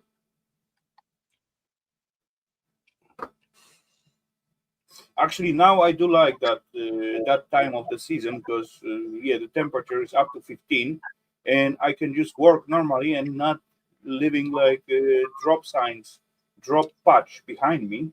So I don't like high temperatures. I'm okay with like 15 degrees and that kind of temps at the moment. Soon I'm gonna complain there is too cold, but yeah, until the spring come, yeah, I'll be good. But now is the time for me. Like 10, 15 degrees, that's the perfect temp for me. I like Yeah. it. Normally around about this time of year, my phone's ringing. Meeting's not working. Meeting's not working. Don't even start. Come on. Oh, bloody hell. Look, I showed you how to top up the pressure and vent your radiators. I even bloody left you with a radiator. Can you teach? What does the old adage say? Give a man You a know, fish feeding for a day, teach him how to fish feed him for a lifetime. I even throw him a bloody radiator key and said, look, when it starts getting a bit cold and you want to turn the heating back on, you need to just check your pressures tops up and bleed all air out of your radiators. I had one other day. air is not a big deal in here. At most cases, in here actually, when they stop using thermostats at the summertime, when it's come like warm days, they just shut it totally, and after they open it, they open just thermostat, but the valve under the thermostat gets stuck in, let's say, 75% of times it just gets stuck in it because it was just shut down for a few months and the water sees it. That's it. All what you need to do, take out the thermostat, give it like few tiny little taps with your, I don't know, pliers or whatever, on those tiny little sticking out pisky buggers of the Yeah, thermostat, yeah. and this bugger begin to move again. But come on, I got like million calls and got to go there and there and there, each and every house. Oh, for fuck's sake. I think I bored this young lass senseless with my functional autism. She had a towel ladder that she's got an elderly relative living in the house.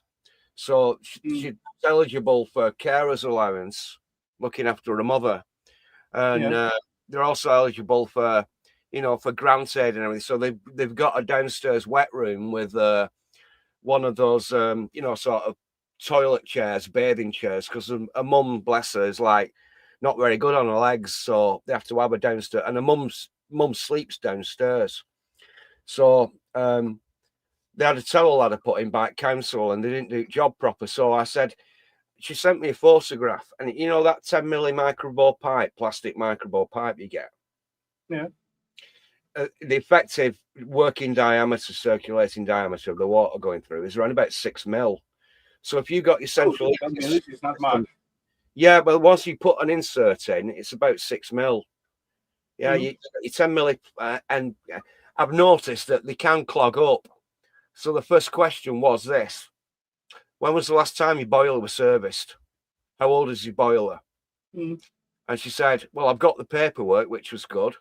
She said, oh, boiler were put in 10 years ago and it's a Baxi. So I said, well, it's out of warranty. So if something's gone wrong with the boiler, you'll have to pay for it. I said, but I think it's probably just sludge, just blocked up.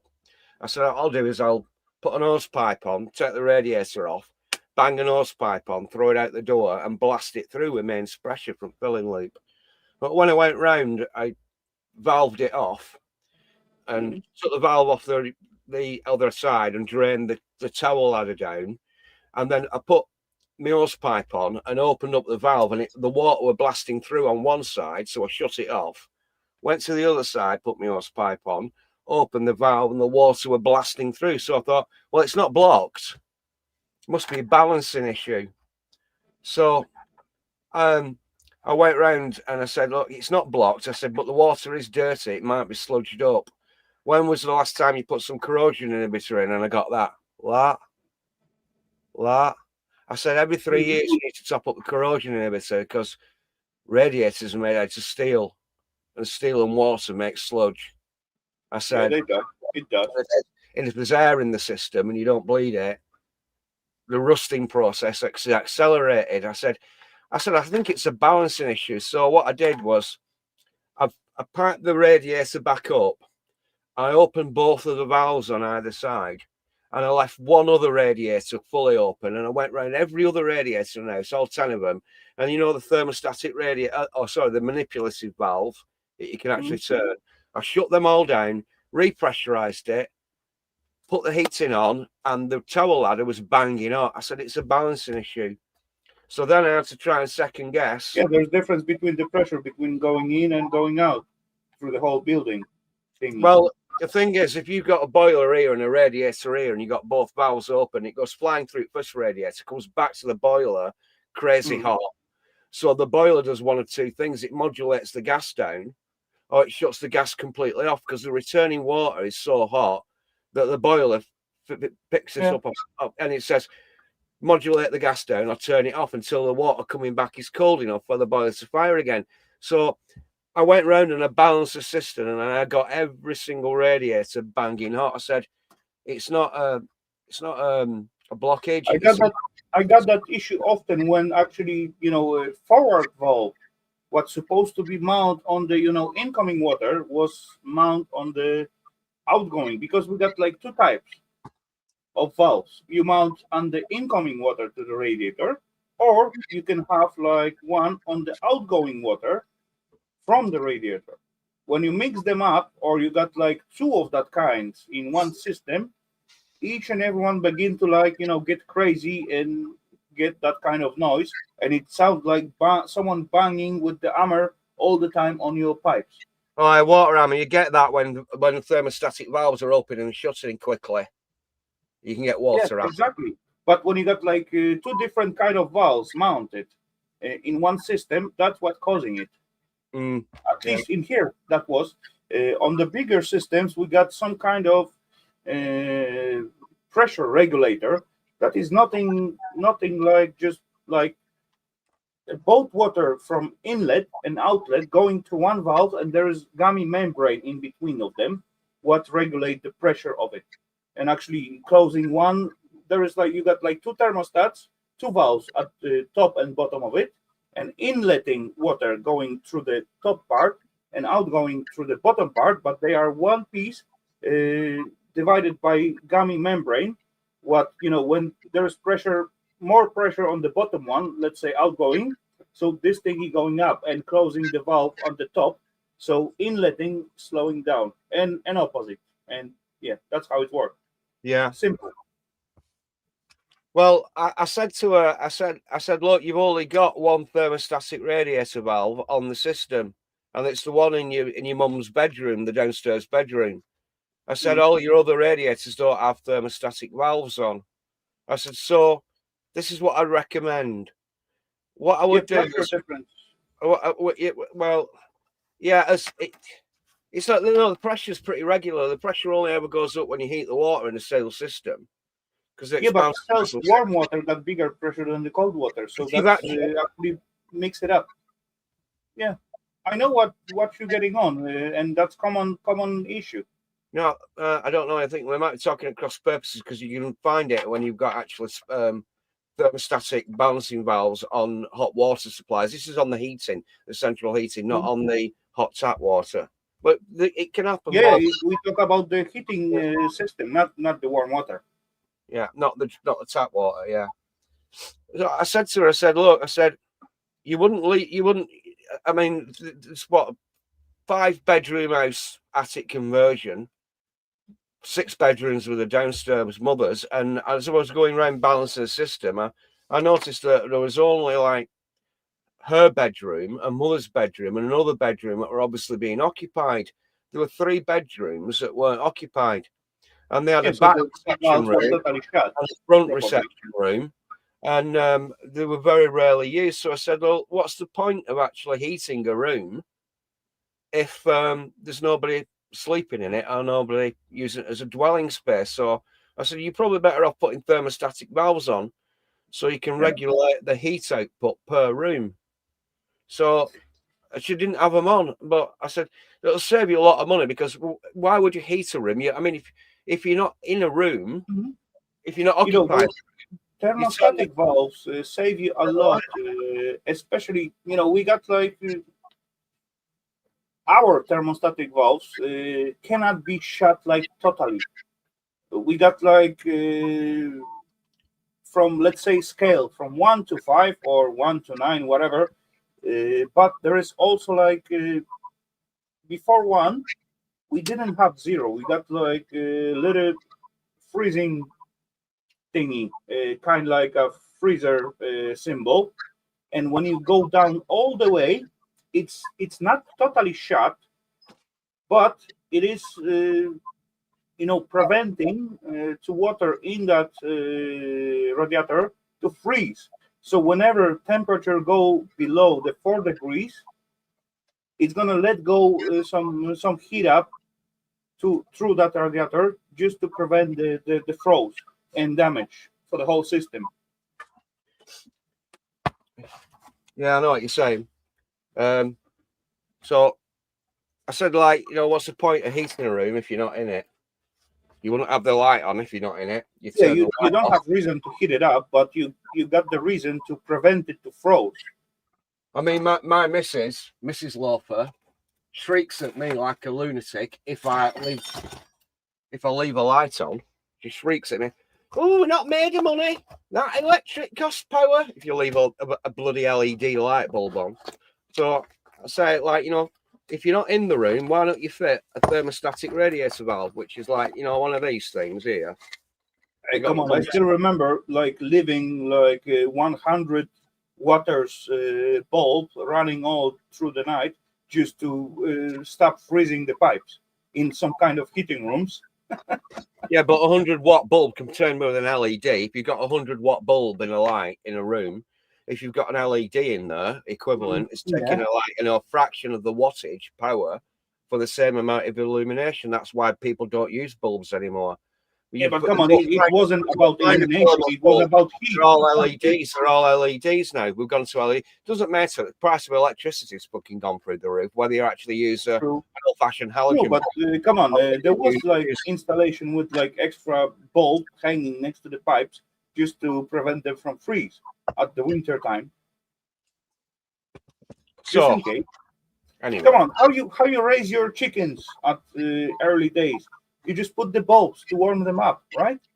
With LED, you're not gonna do it. Come on, those buggers need heat. So, by the way, I just put something on the chat for you, just for a little laugh. I got plumbers last time, and yeah, turn up, they fucked up. Beer 3. 11 o'clock, beer 3. Can I get 4 in before midnight?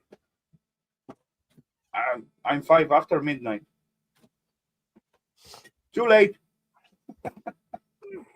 So I said, if you fit thermostatic radiator valves and strangle them down to number 1, don't ever turn them to the off position or the frost setting position. Leave them at number 1, because number 1 corresponds with the ambient room temperature of around about 12 degrees. Now, inside a house, it's very rare that it'll actually fall to 12 degrees, but never, ever turn it completely off. Because if you turn it completely off, the little pin underneath seizes, and that's a pain in the ass. But don't light a room if you're not in it. So why don't you heat a room if you're not in it? It'll save you an awful lot of money, and it basically means that your boiler. And the next thing I said, your boiler, you need to set the target temperature for the heating to between 60 and 65 degrees, because that is the most efficient setting.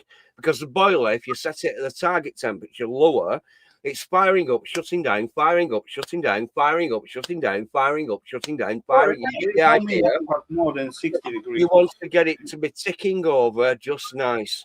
I said, you only have time, you ever turn it above that, is if there's 4 foot of snow on the floor, on the ground outside, and you can't get your car off the driveway. Just leave it at 65 degrees on your boiler and leave your TRVs, if you're in the room, at around setting number 4, which is T-shirt. Never ever turn them all the way off, because it's way more than T-shirt. It's like sauna close to. So I said to this lass, I said, that's how you're going to save money on your gas bills. So I'm hoping that it went into her head. I'm hoping it went. I might be going back fitting these, retrofitting TRVs sometimes next year. But then when I got home, this is the rub, Raf. This is the rub when I got home. The wife, Untersternbahnschiller, big mother, she who must be obeyed. She's got the heating fired up. And I goes to our boiler, and I go, she's got it on too low. So I turns it up to 60 degrees. Hellowdy, Mr. Mike. Yeah. And then I go all the way around the house, ranking down the TRV heads to number 3. And then the wife said, what have you done? I said, I've set the boiler to run at the most efficient outgoing temperature, return temperature at temperature 60 to 65 degrees. I've set all the TRV heads to number 3, which is T-shirt temperature, around about 20 degrees, 18 to 20 degrees. She said, I don't want it like that. I want it low, and I want all the TRV set to number 5. And I'm thinking, oh, my God. Every single bloody year we have this conversation. So our boiler is firing up, shutting down, firing up, shutting down. Come on, lover. I got the same every year. The room never gets to the target temperature on number 5, which is about 26 degrees. I've been married 20 years. You only get 7 for manslaughter. Tom, who lit the light bulbs for the chicken 1,000 years ago? Back then, there was no light bulb. That was sun. Plus, there were no chickens. Chicken were much bigger back then. Well, thousands of years ago, no, there were chickens thousands. You're talking about hundreds, if not tens of thousands of years ago. No chickens. Chickens. It's been rumoured that birds actually developed from what was left over after the dinosaurs were killed in that huge meteorite collision. All your modern birds are like basically the dinosaurs that weren't killed off. That's before even human beings, hominids, even existed. I read it in this book. Have I got my book recommendation? I've not got my book recommendation, have I? No, not tonight yet. What is it? Evolutionary biology. Oh, fuck it. Just say Richard Dawkins. Okay. I don't mind chickens, and I don't mind their size as they are, because, easy to fight. When I see goose, I'm a little bit scared. Come on, chicken is acceptable. Goose, a little bit too big. Swan, holy crap, no way. No, there ain't this fight that bugger.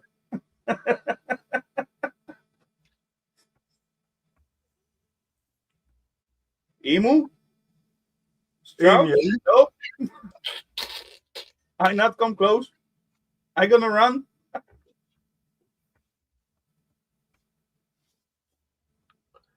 Ostriches. Yeah, that's what I made. Yeah, okay, I would like to eat like a scrambled egg from ostrich.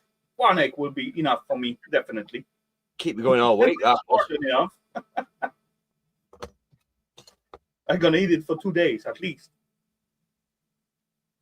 As far as I know, they are about like 1.5 kg or something like that. So come on, that's a lot. Anybody that's British in the chat will know who this guy is. There was a comedian that used to do comedy shows for children called Rod Hull. He was an Australian bloke, and he used to have this emu. He put his hand up inside this emu. It was like, a ventriloquist dummy. But Rod Hull was so shit at throwing his voice, he couldn't actually throw his voice very well. So the emu just did mad stuff because he weren't a ventriloquist. And he had his hand up an emu. Now, he actually, it's a very sad story, but you know me, my dark sense of humour. Rod Hull, the comedian, actually, his TV reception wasn't very good. So he got a ladder up outside of his house to climb up his ladder to adjust his aerial. Yeah.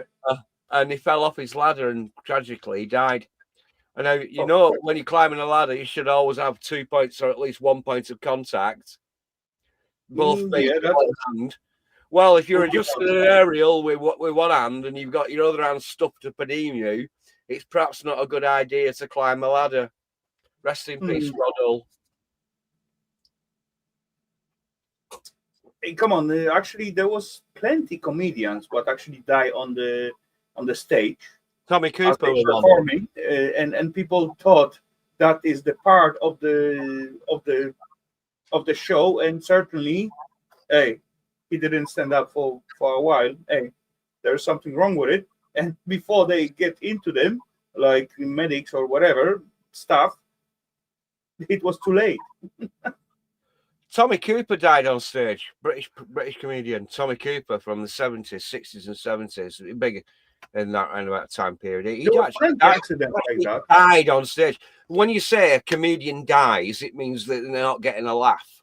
Okay, the jokes aren't going down. They're not getting a laugh. It's like, they say, "Oh, he's died on stage because his jokes weren't." Yeah, but I meant died like real. Tommy Cooper actually died on stage. You were all right. That's kind of, one of the danger of the profession. Because when you fail on the stage, no one's gonna help you out, right? Come on, when you are doing the job as a plumber and someone see you falling down from the, let's say, ladder or something like that, or you fell down on the ground, they're gonna come to you and trying to help you out, right? And it's a little bit awkward because comedians got mainly like a few hundred peeps at the stage, not at the stage, but at the audience. But they're looking at them and they supposed to be like, extra supervised, right? But certainly everyone thinking, oh, it's the part of the show. Something played in front of us. And the guy literally dying on your eyes, and you realize it after like a few minutes. Hey, what's going on? Certainly paramedics jump into the stage. Just to double check, I've actually put it into the private chat. Just let me double check I've actually got the right one on. I think it's only about a minute. It was actually filmed. He actually died on stage. I don't know if you want to play it. It's not subject to copyright. Just double check. Just let me double check that. Highlight it. Copy. Opening link in new tab. No, and I'm gonna play. That's the one. Yeah. See it for myself. Yeah. Do you want to? Yeah, it's okay. It's legit. You want to play it? Oh, the things can get like a drastic thing or violence. Yeah, I mean, you've got that caveat, but I've had that before, and if it's actually on YouTube, it should be acceptable. Otherwise, it would have been. That's why I ain't gonna play it, right? Because I got already like few strikes. Yeah, I forgot. Yeah, I forgot. You got 2 strikes for picking mushrooms. Yeah, exactly. I done that for plenty years. Yeah, pisky buggers. Dave Allen, America's favorite audience, just mentioned Dave Allen. Dave Allen, he was good. Irish comedian. He was very good. He was. He didn't like political correctness, and strangely, for an Irishman brought up presumably in the 1930s, 1920s, 1930s, 1940s, whenever he was born, he'd be over 100 now if he was still alive. He did anti-religious jokes. Dave Allen was brilliant. Okay.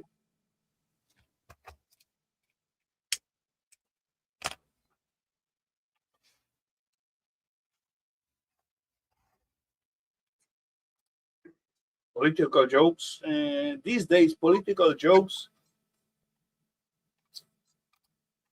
You got too much. You got too much like opportunity to make jokes of the politicians. No matter what country you are living in, it's applied.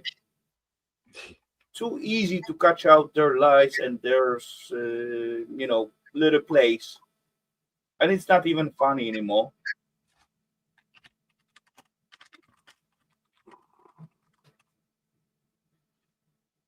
Yeah, you're not allowed. I think basically there was an old adage, basically going back to medieval times, where the whole country was run as a kingdom. Yeah, so the king used to run the country. This is before the merchants came along and the banking classes came along, before the age of democracy, before anybody was enfranchised with actually voting for a particular politician. You'd have an ultimate ruler, a king, and you'd have good kings and you'd have bad kings. But in the ancient courts of the king, you'd have this thing called the court jester. Right? The court jester was there to entertain the king and his court. Yeah, the guy with the little bell on his hat. The bells, a tricorn hat with the bells Yeah. hanging off and what have you. Yeah, it was rumoured that the role of the court jester was very, very, very lonely because it didn't matter who pissed off the king could have them whatever.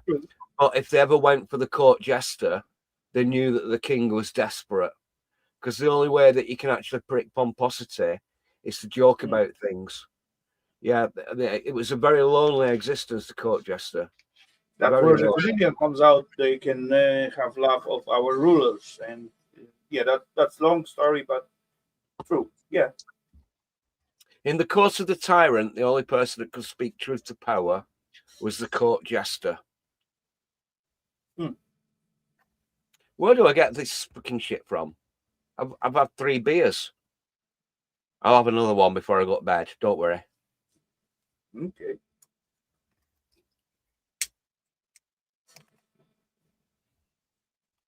I think I'm gonna give myself like a quarter more or something like that, because I begin to like, yeah, being too comfortable on this chair. Oh well, I'm gonna have fun during that time. Imagine being the Englishman making fun of the Hitler and being put into jail. Careful.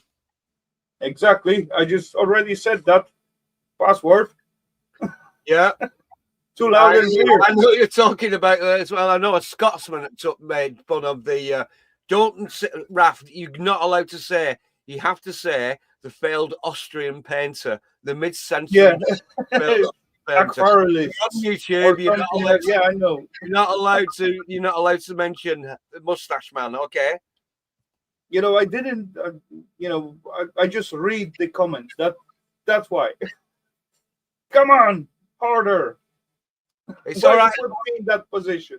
if you're actually chatting away in the chat and you're typing away, you can get away with it. But if you're actually he's been picking mushrooms. He's on 2 warnings already. Don't mention Mustache Man, for goodness sake. I'll be doomed. Oh, hey, come on. At the worst case, you're gonna have like next time when I do something bad, you're gonna be like 2 weeks free from me at the YouTube world. I'm telling you, the world has gone so fucking crazy that I don't know if you're familiar with the British comedy. Well, it was British comedy, Hat Trick Productions, British comedy. I'm not really so familiar with British comedy, but I'm quite familiar with British politics. Yeah, well, I know what's going on out there. Just like stupid Facebook thingy, little post can put you into the jail. That is Yeah. great. And you know, as at first when I seen that somewhere at the YouTube and they saying, hey, the Britain government begin to do this and that and that and that kind of shit, I said, no way, impossible. Come No, on, it is too crazy. Then I speak with few people what live in Britain, and they clearly confirm, like, yes, that's what's going on in here. Yeah. One of my favourite comedy writers is a chap called Graham Linehan. Okay, he's an Irishman. I think he lives in America now. He set up a production company, and he's a comedy writer. I think he's set up in collaboration with another one of my favourite comedy writers called Andrew Doyle. So Graham Linehan and Andrew Doyle. Andrew Doyle is English/Scottish. Graham Linehan is an Irish citizen. Andrew Doyle and Graham Linehan are now setting up an independent comedy writing team, and they both now live in America. Now, about a month ago, Graham Linehan was flying back from America to Stansted or Gatwick Airport in London. He was met on the plane by 5 armed police officers. He was dragged off to a police station. His blood pressure went absolutely mental because he was so stressed. They sent him to hospital because he was at risk of having a stroke, all because on Twitter he was having an argument with somebody who has gender dysphoria, the trans movement. I'm not. This is really serious. This really annoys me. Graham Linehan, the co-writer of Father Ted, was arrested. Five armed police officers re-entering Britain and dragged off because of a fucking tweet. Yeah.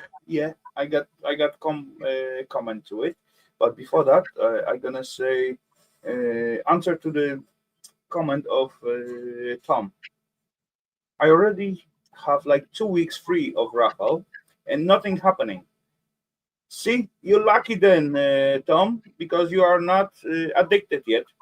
There you go. Whoop whoop. You are good. No worry. Let me see if I can find it funny. I'll see if I can find it funny. You know, I spend all my time in here. I'll see if I can find it. Ballad of Graham. To answer Loafers, yep, it is getting like super crazy at the moment. You know, in my homeland, they shoot out some kind of law. Then, when you, for example, thinking or you're thinking you no not thinking you are describe yourself as a woman, then I'm as a person who meet you no matter where, at the street, at the shop, anyway, anywhere, I'm not able to mispronounce your person if I see you as a man, right? I can spot you at the road. I see you got a beard, you got the mustache. I assume you are a man, right? That's this straight normal thinking of the normal peeps, right? So if you say something to me, I'm gonna say, hey sir, or hey man, hey, or no, hey doesn't count. Something like that. But if you, for whatever reason, decide to you think you are a woman, and you in your head somehow think you are a woman, I'm not allowed to say to you, hey man, hello sir. If I said that and that hurt your feeling because you don't think you are a man, because you think you are a woman, I supposed to go to jail for 5 years. Can you imagine? Okay, so how you can meet like or greet peeps at the street when you don't know whatsoever and have no idea what they think they are? I've thrown something else into StreamYard's chat. It's the song "The Day They Nabbed Graham Linehan." It's not got a community notice. It's not got proceed with caution. But I thought it was bloody funny. I need to go for a wee, so I'm putting my camera Go mic for it. in. If you want to play it, Enjoy. play it. I thought it was good. I'm not gonna play it. No worry. I'm gonna just look at it.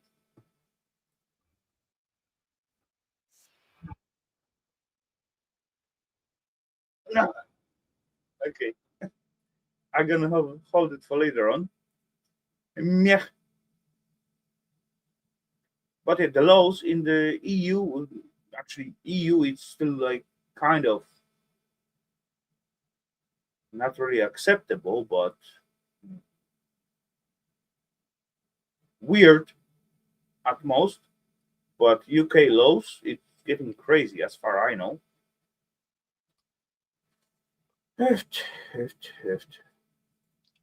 Well, I'll tell you what. If anybody wants to proceed, You know, there's like a little conspiracy theory about switching population in certain countries, and actually UK, it's like seems like it's worked out quite well. There's not much UK peeps out there. Most of the UK peeps, real UK peeps, wanting to move out somewhere else. Yeah.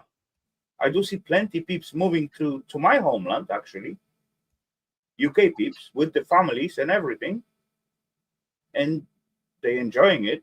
They enjoying the, even though in my homeland it's not that perfect, not that great, but I do see plenty people moving out there, and they are happy because of the peace and calm, and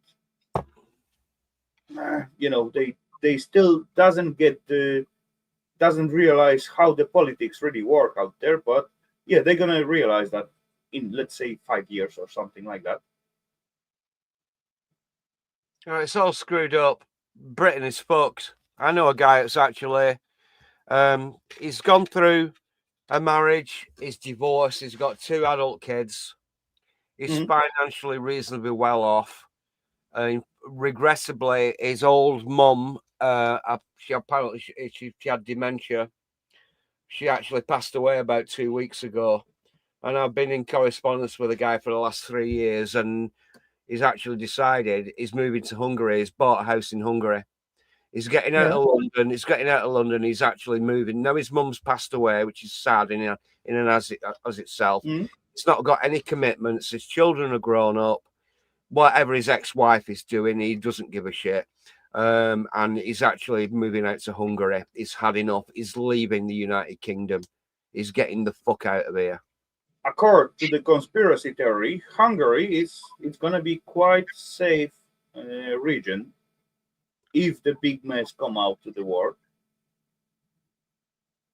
If you know what I mean. There's other things that I could talk about, but I'm going to bite my tongue.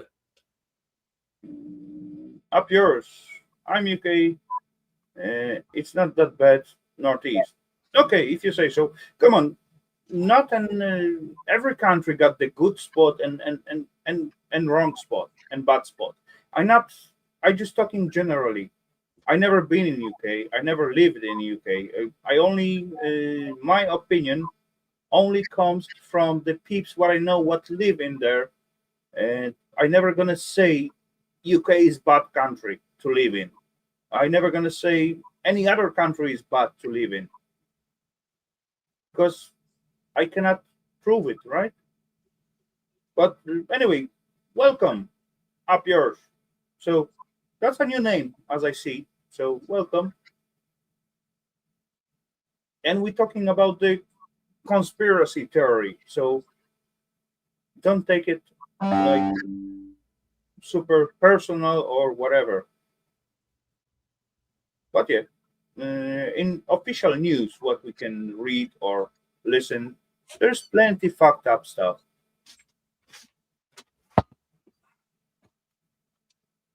We have our problems. Yes, exactly. Just like each and every country all over the world. Every country got their own problems and issues.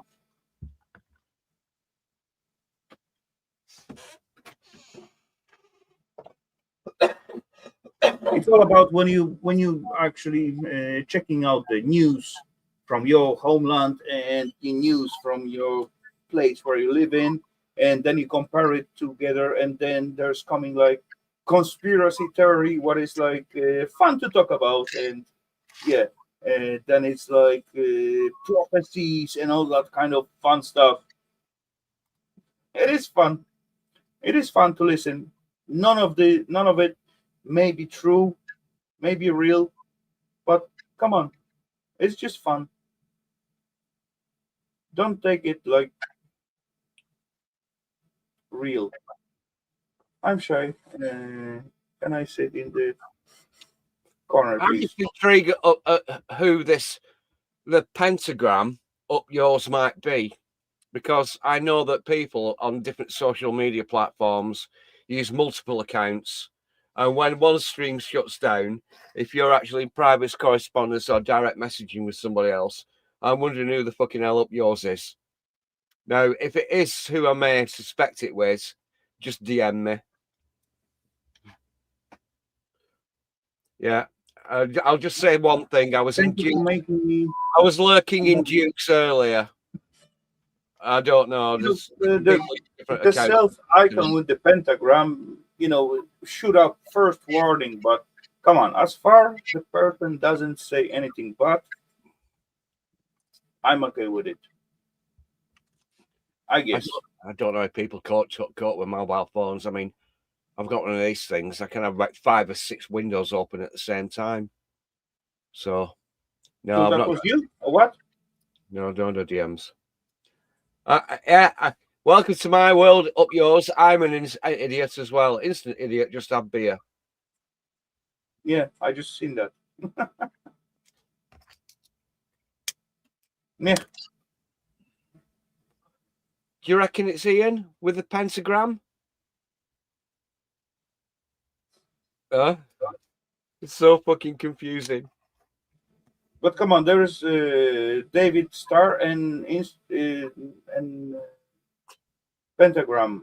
There are like flip, right? Star supposed to got like two arms upright. Pentagram, it's opposite or not? Wait, there was something.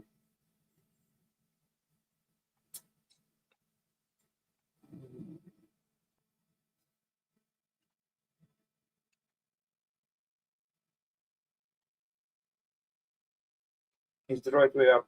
Understand the pentagram. There were wait, not so long time ago. I read some article about the pentagrams and David Star and wait. There were some smart Sarah stuff David in has that 6 article. points. And somebody were actually posting it on a coin. Some West African country actually minted a coin with a hole in the middle, and it had it had the 6 stars on it, which is the Star of David. Okay, and they were actually trying to conflate this coin with something else or other. I'm not. No, it's gone. It's gone. I've had beer. I've had a lot of beer. American favorite order. Indians, not Egyptians. Indians. Well, Swastikas was Indian lucky charm or something like that. America's favorite order. You are correct there.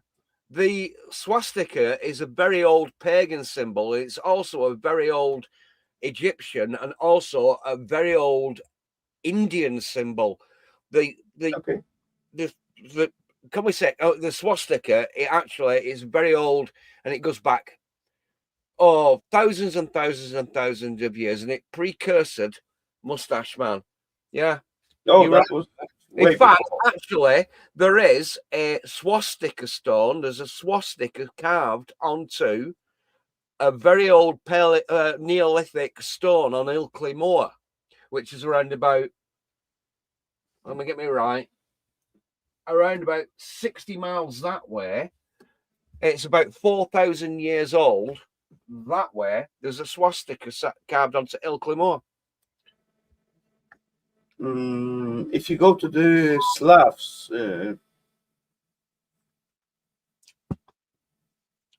thingy, you got like very similar to swastika symbols, but it's got more arms and there is something at the end.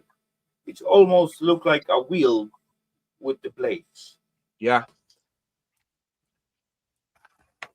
It's Neolithic. It's Stone Age symbolism. Ilkley Moor Batat, where hast thou been since I saw thee?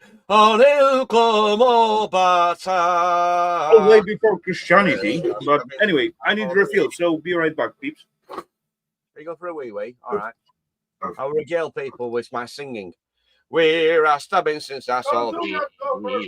On Ilkley Moor Batat. On Ilkley Moor Batat. On Ilkley Moor Batat. Proper North, Yorkshire. Get it with your ass. Okay.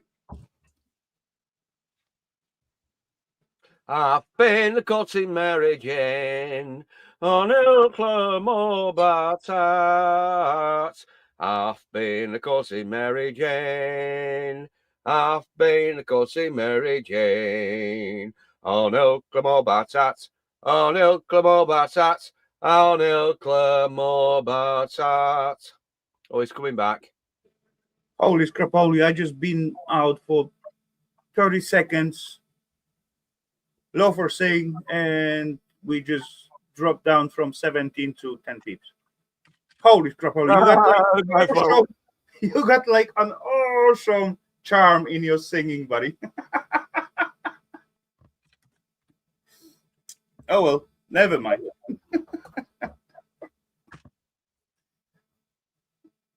Cheers, Loafer.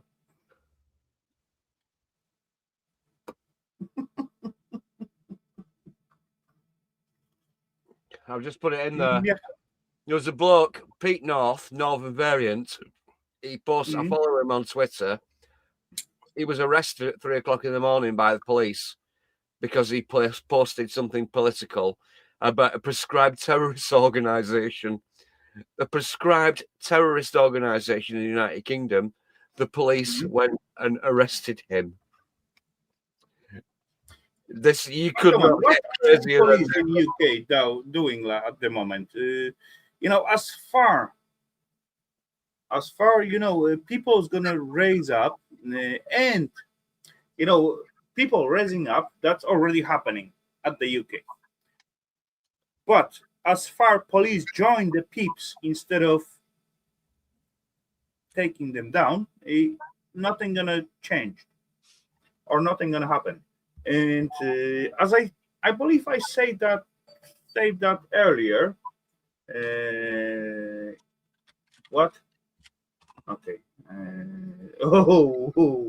Yeah. Eva just sent me a picture of the fluffy little Pomeranian puppy.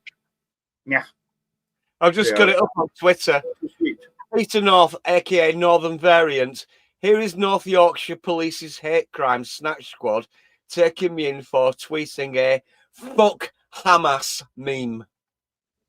You could not make it up. Hamas, a prescribed terrorist organization, aka pinned. Come on, how many Hamas peeps are still existing? 20? 30? They killed them all. Most of them. Or actually the whole Gaza. They killed whole Gaza. I've got a meme here. Shabbat Shalom, we have reports of security. Come on, if the Gaza spot got like 2 million peeps, and they thought there will be about 2,000 Hamas guys out there in those 2 millions, and they kill like over 1.5 million peeps. How many Gazas Hamas can get left, right? Statistically. So who is the bad guy out there? That's straightforward. Come on, loafer. You're putting me on the bad ground.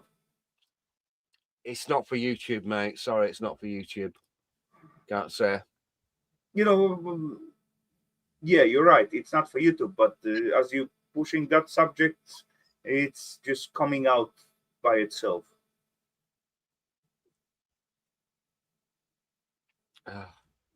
You know what I mean. I might have another beer. I've got to be up at 7:30. I might have another beer in me. 7:30. What kind of things you gotta do at the Sunday at 7:30? I've got to go and tick a load of boxes tomorrow morning. It's the start of the first working period.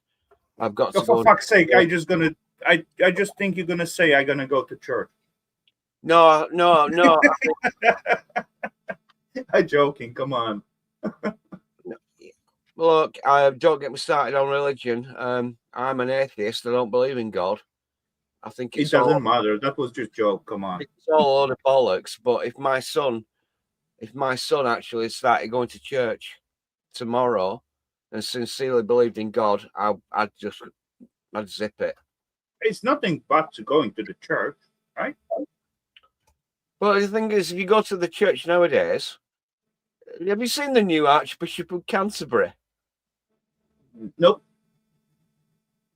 The Archbishop of Canterbury is something which goes back around about 900 years. The new Archbishop of Canterbury. No, I can't do this. I can't do it. I can't do it. Even these days, if you want to believe, just believe. Even with your believing, you don't need to go to the church. In most cases. No, but what they've done to Canterbury Cathedral recently is absolutely an abomination. The Church of England has been captured completely by the woke, politically correct mind virus. The Catholic Church, the Catholic Church as well. I know some people who are actually nominally devout Christians are actually questioning their fealty to the Church of England, and they've actually started going over to the Eastern Orthodox Church. They've actually started saying, fuck Catholicism, fuck the Church of England, I'm going to the Eastern Church because it's been captured by woke. I'm a believer, and I believe in those two buggers. In most. That can save me only. If that two buggers fail, I'll be doomed. Up yours. Have you created another account? Is it somebody I might have been talking about on other people's streams? I don't know. You can trust me. I'm pagan. Yeah, well, you have to have a fealty towards those people, your parents, your grandparents, those that have gone before, and you have to have a fealty towards them, and you have to think that once you shuffle off this mortal coil and once you're fucking rotting in the earth, that whatever you leave behind for your children, it should be something that, has been fought for by generations of people that have gone before. I'm not still trying to cultivate it, but materialistic. It doesn't really work in these days.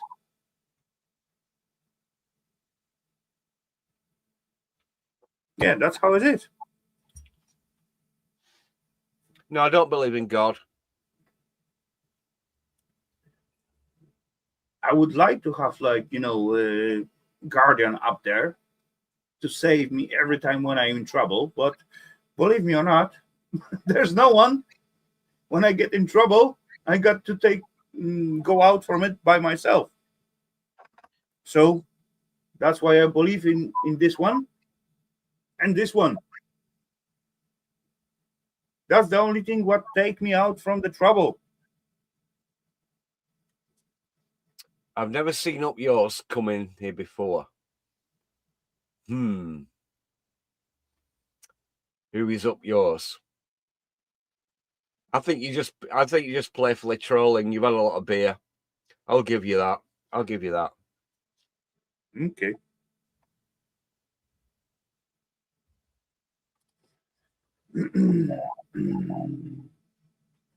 Oh well.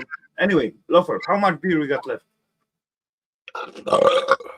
3 fingers. Okay. So we got 5 minutes. bed. Ladies and gents. 5 minutes on here. My bedtime is going to be 12:30. 45 minutes. So you've been warned. Hey, come on. Imagine that you're standing on. Up yours has got me fucking singing Monty Python songs now. We have no It wasn't me. Universe.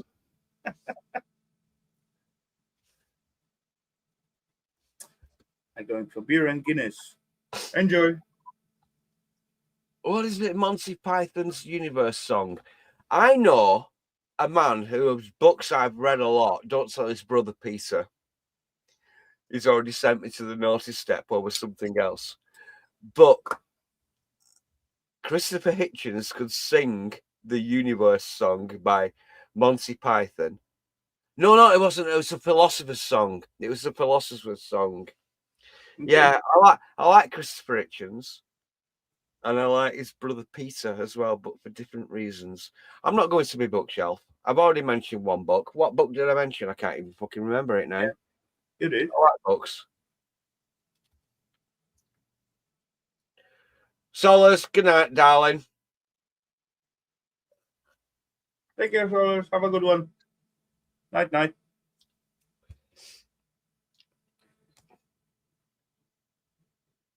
I was saying good radiance. It's okay, Rafal. Come on, Tom. Let's be real. Let's just see the truth. That's it. That's what I'm saying. It's good to believe in something. It's good to have faith in something. But come on. It's come back to the first sentence. Let's be real. Oh dear, oh dear, oh dear, oh dear. Oh, I'm on Twitter. Pete North, aka Northern Variant, the guy was actually arrested at 3 o'clock in the morning because he posted a fucking meme. Yeah, and the same meme was posted by that little lad from Luton, you know, the guy, yeah, and what have you. Yeah, apparently he's reposted a response by somebody who has got the Israel flag in her, and yeah, she sent me to the naughty step over a George Carlin joke. And you wonder why I smoke and fucking drink. Oh my god! I'm not going to name drop it. Be rude and presumptuous. It's my timeline is absolutely fucking mental. I don't want to start another topic about the Israel and no. Do not start it. I was about to shut down the stream, and if I start that, we're gonna end up at 4 a.m. easily. Yeah. Yeah.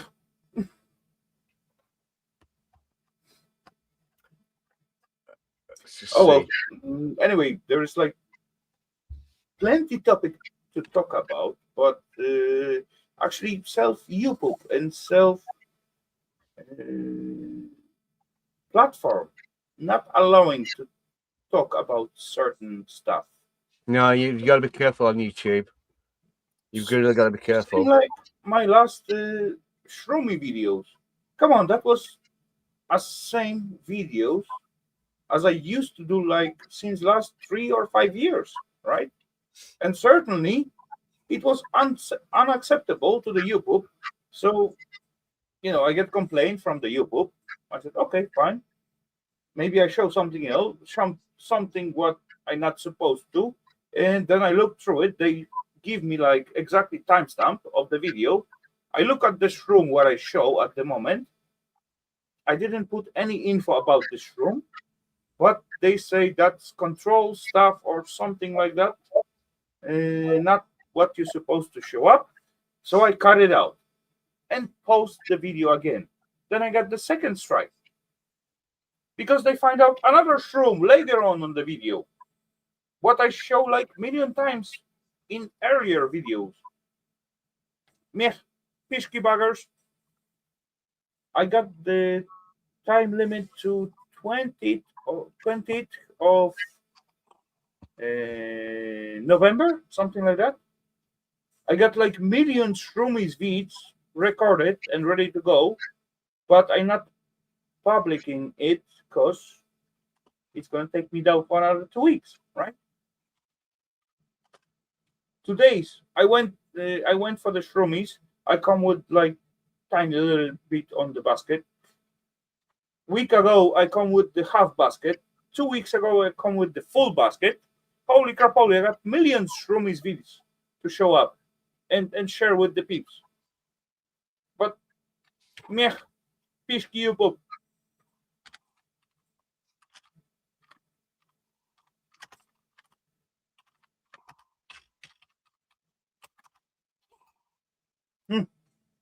Meh. It's frustrating.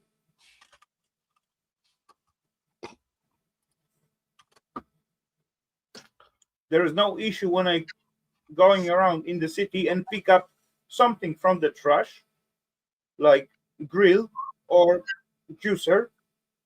No problem whatsoever. But when I pick wild shroomies, there is issue. Why? I'm not telling people to pick up that kind of shroomies. I only tell which one to pick or which one to not pick, right?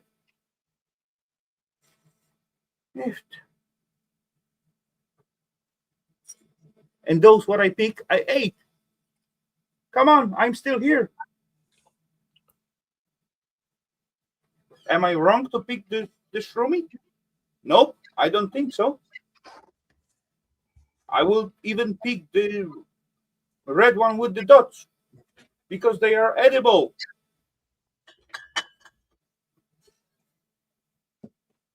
But not officially, right? Yeah.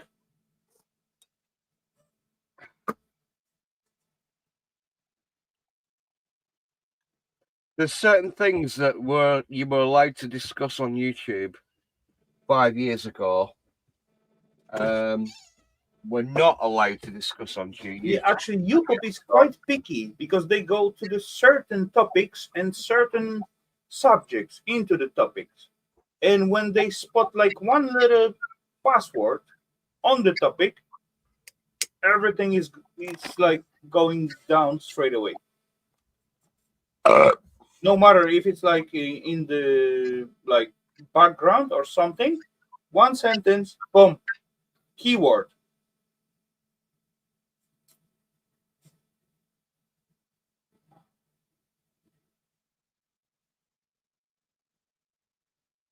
That's what I keep like still like Facebook and all that kind of, and Twitch. I don't even know how to use it, to be honest. But yeah, I trying last time I trying to figure out how the Instagram working, but yeah, I have no idea how to use that little thingy.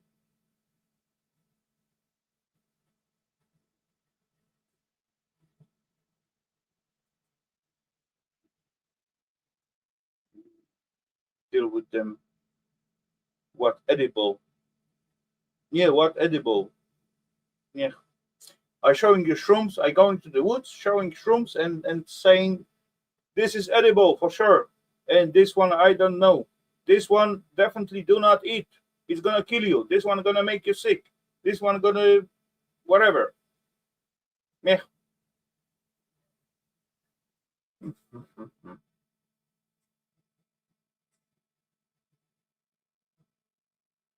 Sounds like a pile of shiitakes. Shiitake shroomy. Oh, shiitake shroomy are good. Honestly, that's the way I see your videos, Rafal. Like,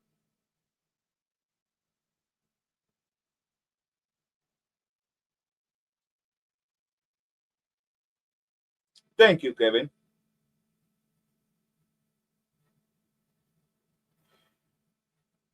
No, most of the shrooms what I show up, it's not like psychedelic or nothing like that. But yeah, I really get pissed off when they shut my channel down because of the shrooms what I show.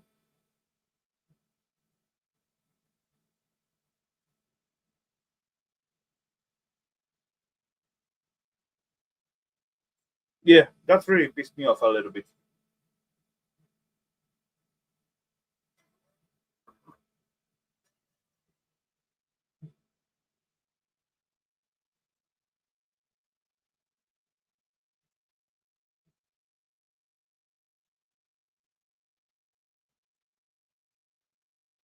Hmm.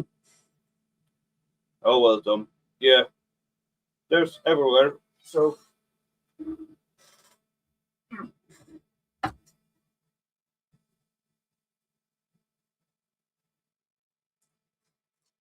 yeah, actually, but that's the same thing. Like how much they try to keep like new thingy out of the YouTube, but you got it all over at the, let's say, music videos or just shorts. Come on,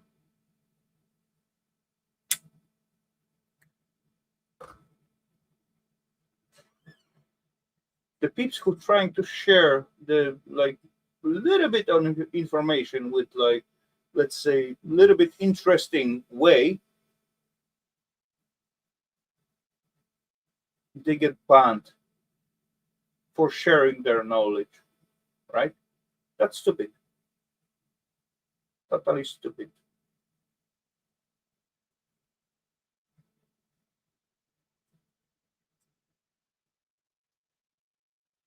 After all, I even did like a disclaimer at the beginning, so peeps, instead of picking the shrooms what they don't know, instead of picking them, just make the picture and research that later on. After you come back, after you can go for the shroomy hound even without the picking them, right? Take with your like your phone. You got the camera, and you can make a picture of the shrooms. Make picture from the top, from the bottom, from the side, and all that kind of stuff.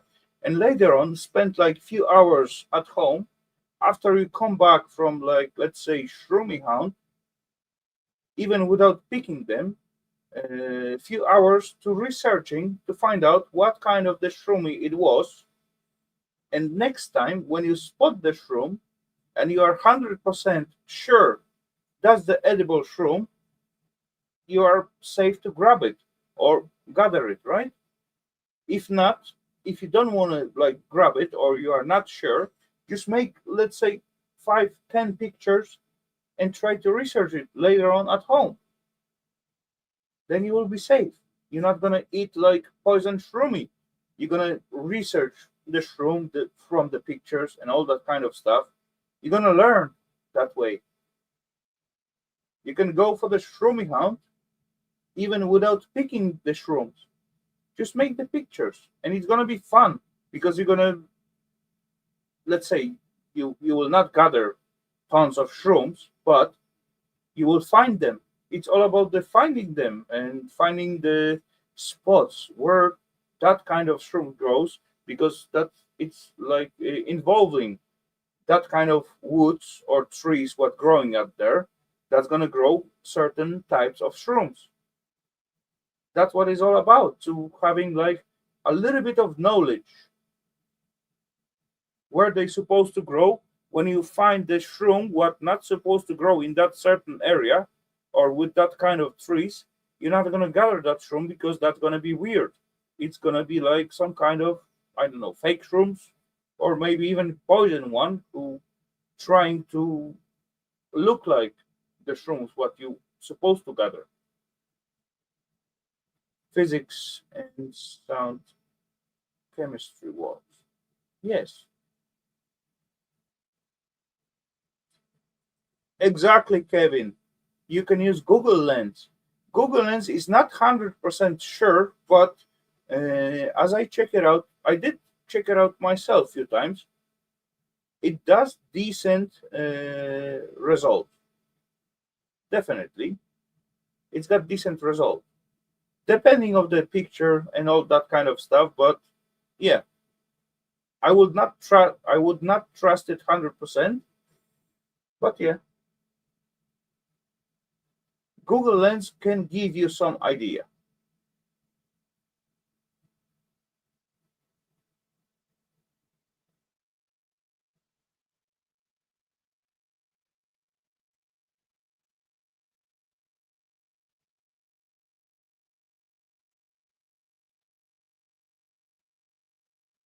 With the shrooms, with the wild shrooms, you still got to be careful because there's like strict rules to like having some specs or doesn't have some specs.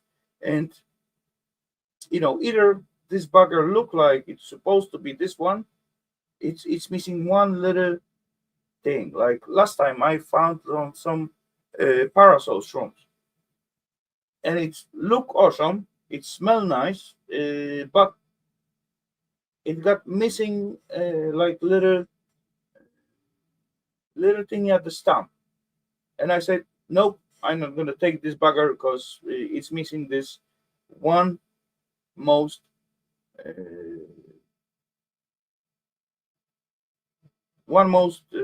thingy what wasn't there at the stump. It's supposed to get like little zigzag thingy at the stump, and it doesn't. So I decide to leave it only because.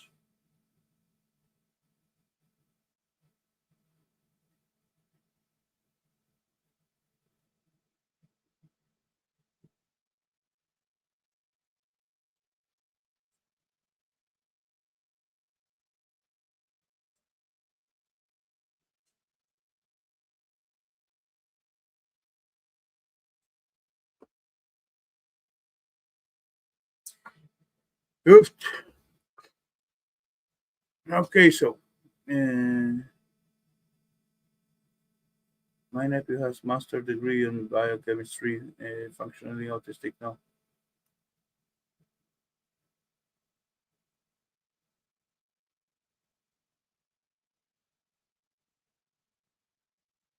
Yeah, he got to get into the job on somewhere else, I guess. I don't know. Anyway, ladies and gents, so we reach like a little bit over 3 hours. Loafer drowned in the toilet. Come on, plumber drowned in the toilet. Really?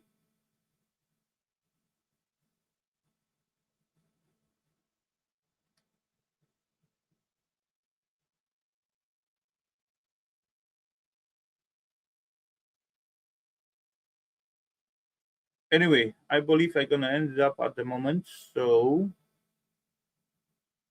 I'm gonna say thank you very much, everyone, to jumping in.